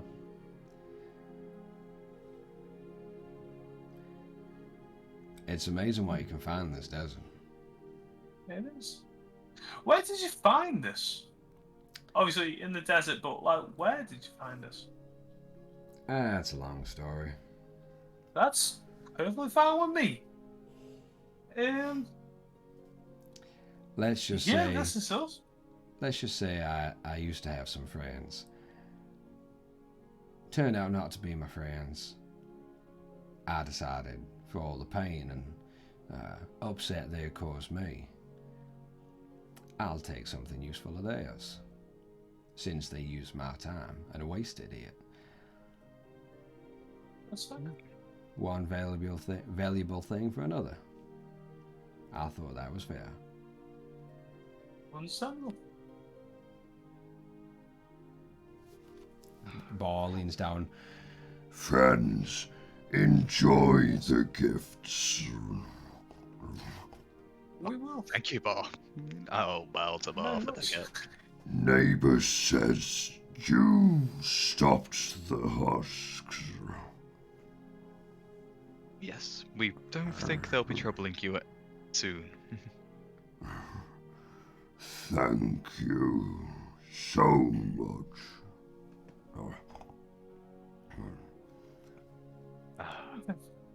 I think now would be a good time to rest, though. Yeah, so are we okay resting here? In the safety of this large throne room? Possibly near the fire? It's quite chilly. You will all be under Bar's protection. The Temple of yes. Nesviti is now your home. Whenever you are here. I don't wish to also put a dampener on the mood, but we also did discover some bodies outside, No. and we don't What? know where they come from. Well, we know where they come from. We know Where We're did that. they not come quite from? sure why. Definitely Brenton.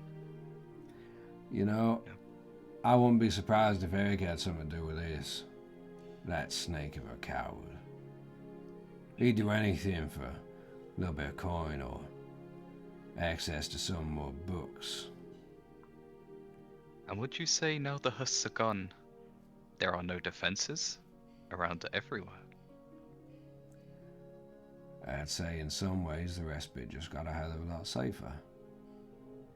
But open to everyone and everything else, I say it just got a whole lot more dangerous. You said Eric wanted access to more books. Is there a reason? Is there a reason? That slimy coward was more of the bookworm than I was. Do you have an idea of what books he wanted to get? Off the top of your memory, if you're not a book person, you're not a book person. All I remember is him going on and on to me and our other compatriot. Constantly just almost getting himself off to the idea of being able to be back in those old times before the calamity. And whatever that may have meant, I really didn't pay much mind when he went on one of his rants about how intense of a read it was. Yeah, I'm not much of a reader myself. In what way do you go back before the calamity? I have no idea. I don't remember, nor do I care to. You're I right. have an idea you might. Yeah. You like time? Is it possible? All you hear is Theron right now just... Yeah. time. Maybe I'll let him rest. TikTok, TikTok. Yeah. Cock-a-doodle-doo.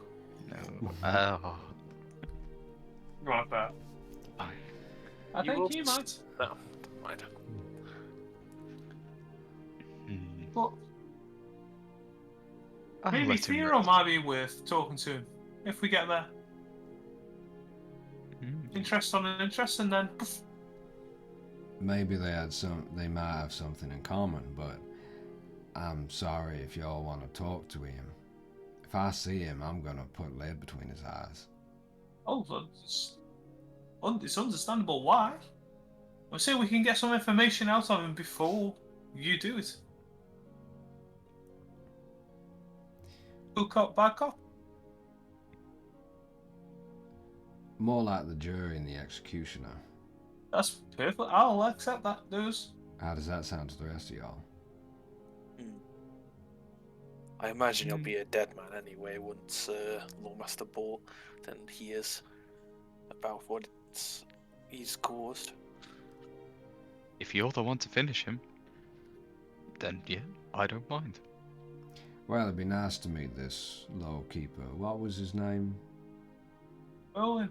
Rollin. Well, Yeah. Maybe I could get a accommodation or So. nice little compensation package. We'll see how it goes. If you have a bottle of ink, I could sort that out for you now. In what way? well, we're here because he asked us to do a job for him. Right. We are formally recognized. I would just need to write a note to say that you officially helped us. We're all here, we could all sign it. Well, maybe not one of us. I'll have to give it a think. Neighbor. Is there a way to take something out of the bag without tipping it upside down? Think of it. I'll think of a bottle of ink and see if it's in there.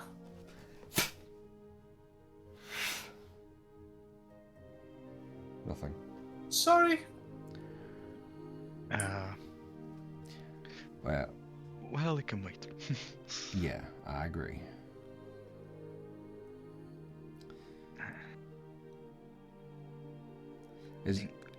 I think we're gonna rest. Ah, I think we need a bit of a lie down. yes. Taro, do you have any tea? I can't make it as good as last time, but I think I have some things my staff can make. Oh, Do we have like 1 day left of feed for the horses? I think we do have You 1 day have- left. I think you'd have 2 days worth right now. Okay, 2 days. Because I think you were given. I have to backtrack. Okay, no, I we think it was. didn't know some Yeah, I stuff. think it was 5 days worth of feed and water for yourselves and the horses. yeah, so this will be day 3. Yeah, this will be day 3. Yeah, because you had a couple nights out. Yeah. So 2 days worth left of feed for the horses. Probably. Just go. I'll give the horses some food before we go to rest at least. You see Said they need it. you see Duke kind of pick up his head. Hey, what kind of feed is that? I'll just sort of grab one of the bags and just open it so we can have a look. Whatever basic feed was given to us at Brenton. Oh, they giving you the swill that's at the bottom of the cask.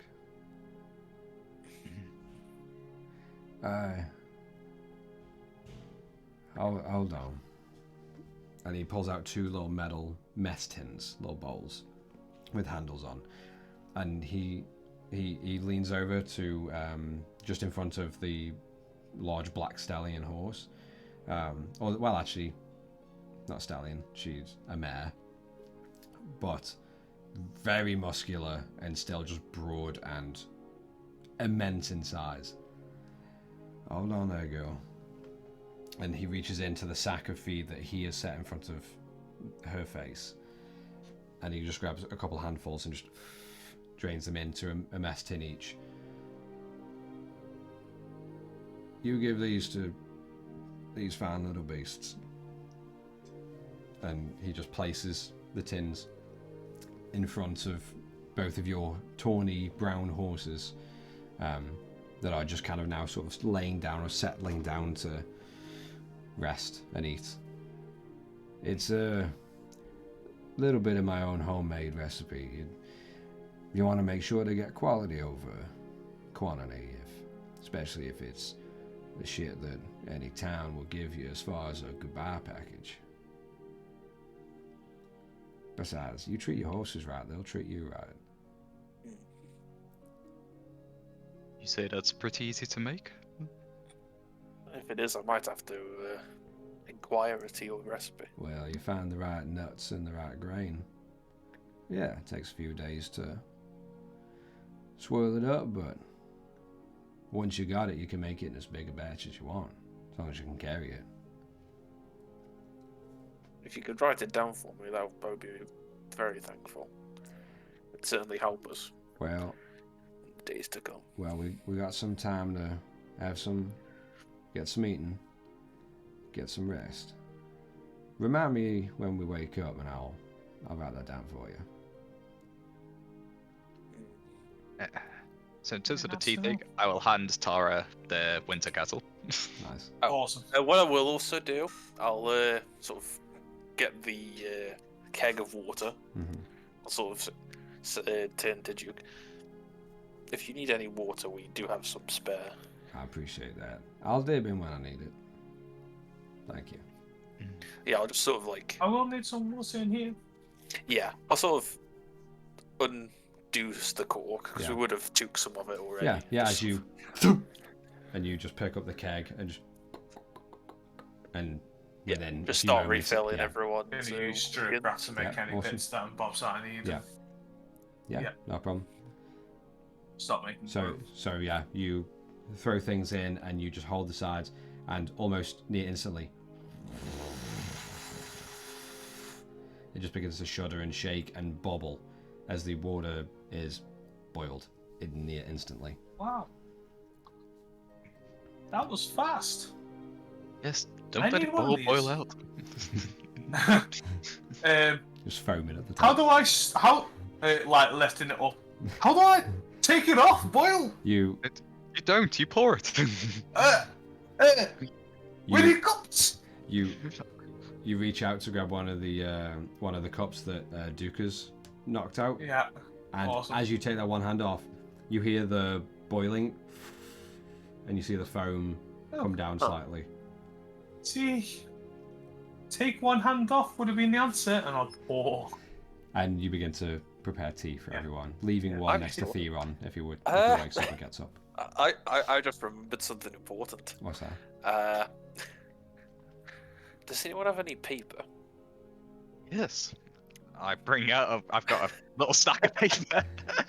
Now that I've remembered that I have it, I will bring out the quill Mm-hmm. that I just remembered that I have.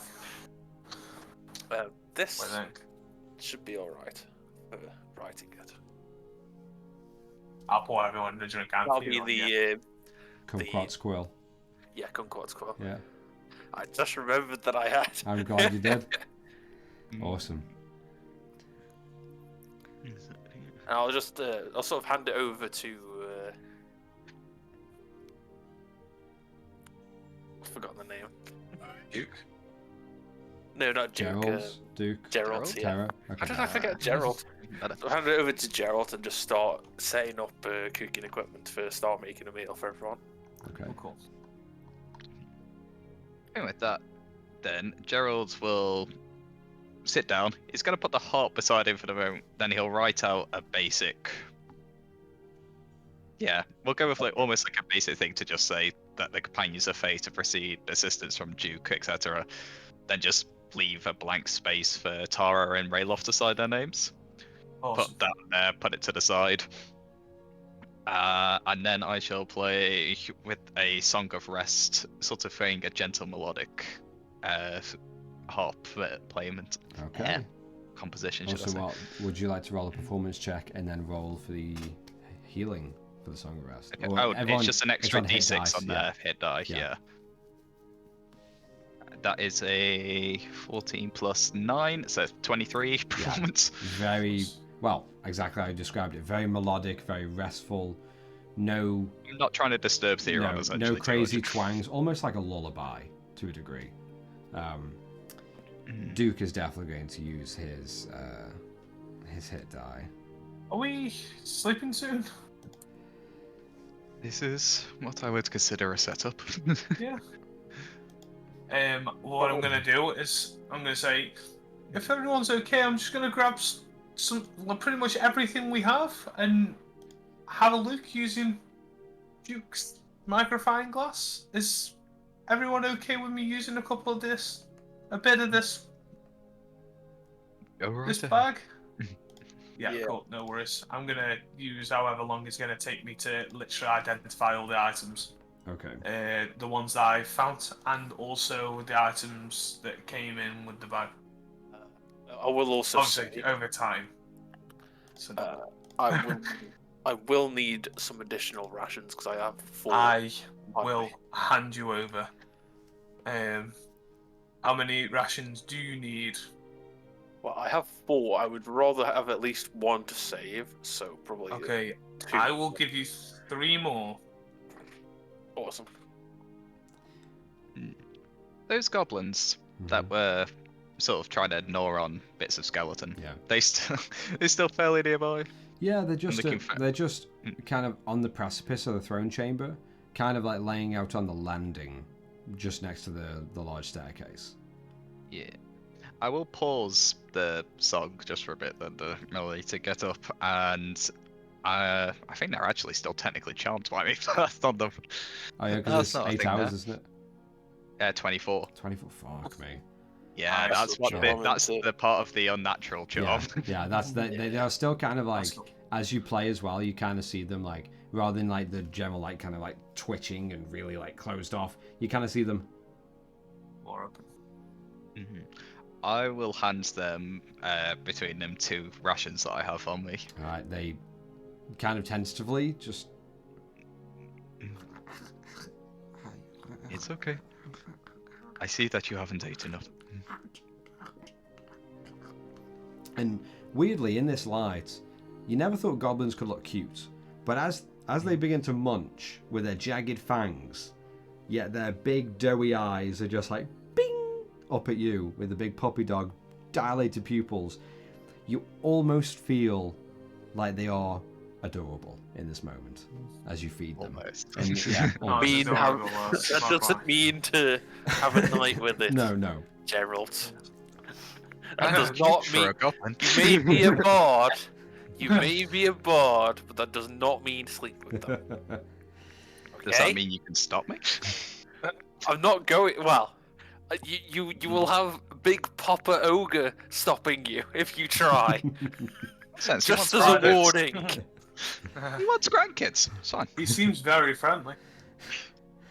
So, you feed the goblins and the wolves, and they share rations out. Tara, what you said you were going to. So I'm going to identify all the items that I found and the items that Bar has given us Okay, through so the time. I'll count out how many uses you'll use. Cool. Is this on any items that Theron has on him, or are you just going to wait till later for that? Of As right it's now, resting. it's just the items that I found Okay, from when I yeah. picked them up from the pit. And what's it? I'm going to try find on how many items it was that I did find. But continue. Unless you're counting it up now. So. You would use 13 uses. Okay, no problem. Obviously, after I'll find out.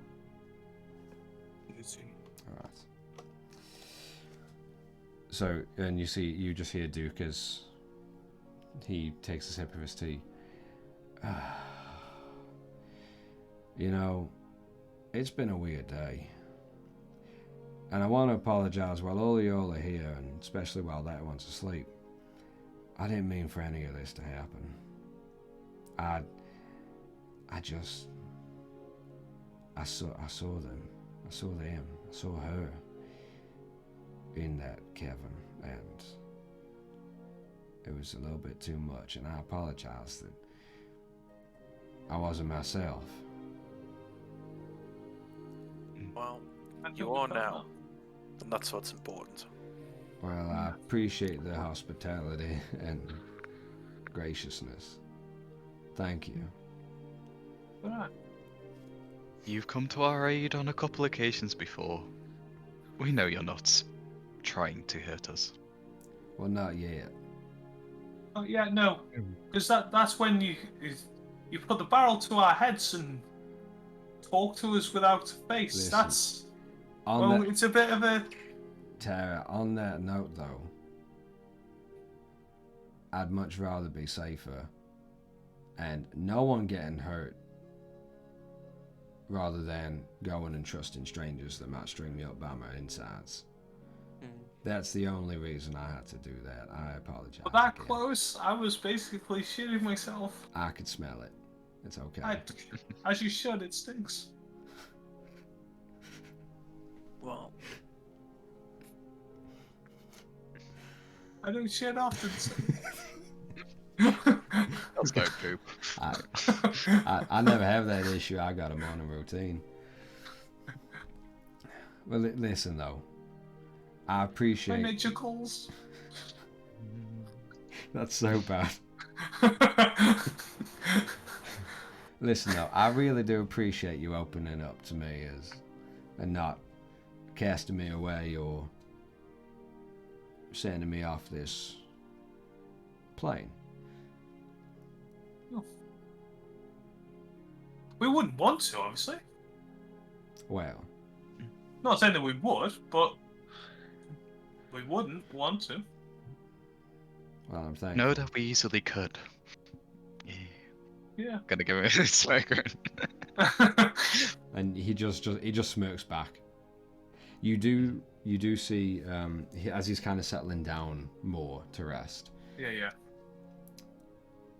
You notice as he takes his coat off, and it is just a grey button down with the black waistcoat around, and he undoes his little cuffs, and as he rolls his sleeve down on each, the right arm is just empty, just golden fur with like slight little orange and amber stripes.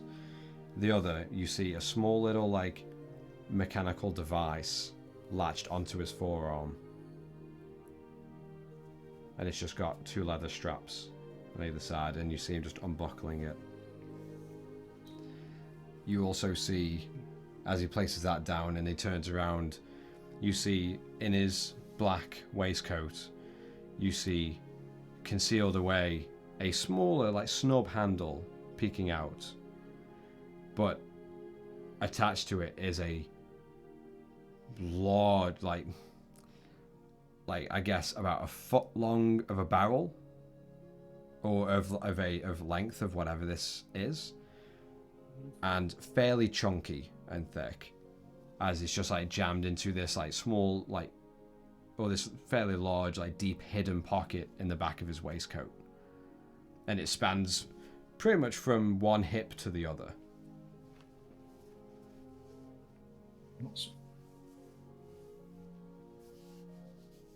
Are you sure your clothes aren't made of like that bag substance? You to have weapons everywhere. No, I'm just crafty. And he just unbuttons his waistcoat and just puts it by the side of Thistle. What? do have a No quick hidden question. dagger in the belt as well. You do see as he puts his like feet up on a small little raised little rock or little part of the stonework. You do see in both of his boots. You see as like the legs of his trousers kind of come up a little bit as he stretches out. You do see one leather strap on either ankle, on both ankles, with knife sheaths in there with handles slightly poking out. Only small little like throwing daggers. Yeah. Oh wait, no, never mind. Saw them. I do have a question. Just go prepared. And then going and trying to whisper towards Duke. The chain to your pocket. Looking over to Theron, looking back at Duke. What is it? And he begins to reach over to his waistcoat to where you see that golden chain. Yeah.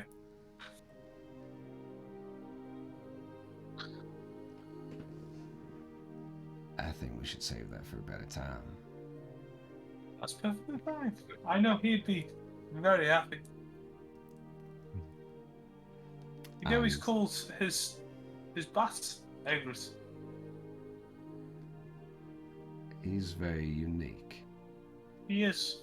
Annoying and careless. But unique. And I'm sure if he's like the rest of you, then his heart's in the right place. I hope so. You do see as Rayloff's cooking. He does take his coat off.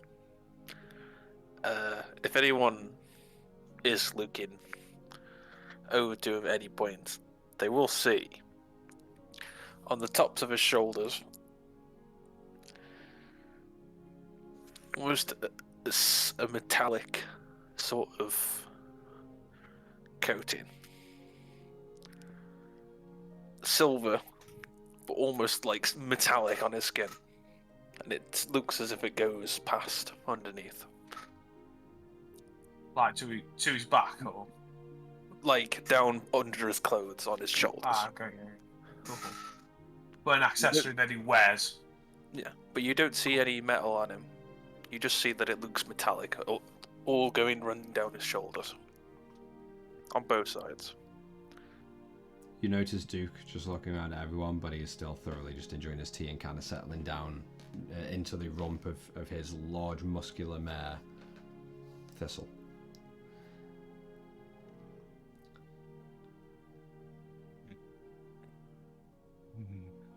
Oh, Tara, Yes. would you like to hear my song that I made for, well, more of a poem really, but that I made for Mugwai? Yes, of course. You write poetry. Well, I do like my music. Let's hear it then. If Give us Terry's one ready. second. I cannot say that it'll be a masterpiece, but it's an attempt nonetheless. Give me 10 minutes. Tell a lie. But no, that's if I use it as a spell anyway. If we are ending this by the session okay. now, I will do it at the start of the next one. If you're okay, just waiting for like 10 minutes, I can. by the gods. Give us 1 second. If you do, I can actually re-say it back to Mogwai, and he'll know what it is, and he can Fine, tell me his I response. don't to care. it. Do what you need to do. Just wake me up when we get some poetry. I'll practice my voice whilst you prepare. Okay, yeah, and I'll just get ready to speak with animals. Okay. So, Start the ritual. La la la. yeah, as La, la, la, la, la, la, la, la. Rayloff continues to cook, Duke just resting his eyes against his horse. Tara, you continue to get this ritual ready, pulling your different materials out and preparing, and getting ready to translate for the eager Mogwai who is next to you. The chamber kind of filling with slight little just chewing noises of goblins. Heavy breathing of a very intrigued bar. Horses beginning to snore. And Gerald warming up with a cacophony of la la la la la la la la, and just all these weird sounds that are just emanating from this small little Kenku. And as you complete the ritual, eager turning to Gerald, Gerald taking center stage, and all of the noises around you seemingly dampen as you hear Gerald go. I'm going to use Druidcraft to poof out all of the other flames in the vicinity area, apart from the fireplace light that just gives Gerald the spotlight. And as the room darkens, leaving an ominous Kenku shadow cast across the vast wall behind, and Gerald clears his throat, ready to entertain and amuse. That's where we're going to end tonight's episode and come back next week, picking it up from there.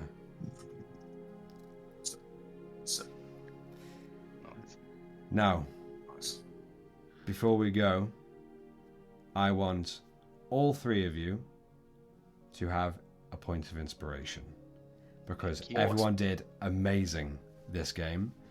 Great RP, great combat, great moments, great everything, and I am so fucking happy. Also, Tara, would you like me to go through the items now while we're still live, or should we go after the episode? It's up to you. I do not mind. I feel like because there's a lot. Yeah, I'll say we'll do it. I'll say we'll do it out of game, and then I'm sure they'll find their uses in game. Yeah, definitely. All right. Well, all of you enjoy your points for inspiration. It was an amazing game. With all that said and done, thanks for watching. It was a lot of fun. We'll see you next time.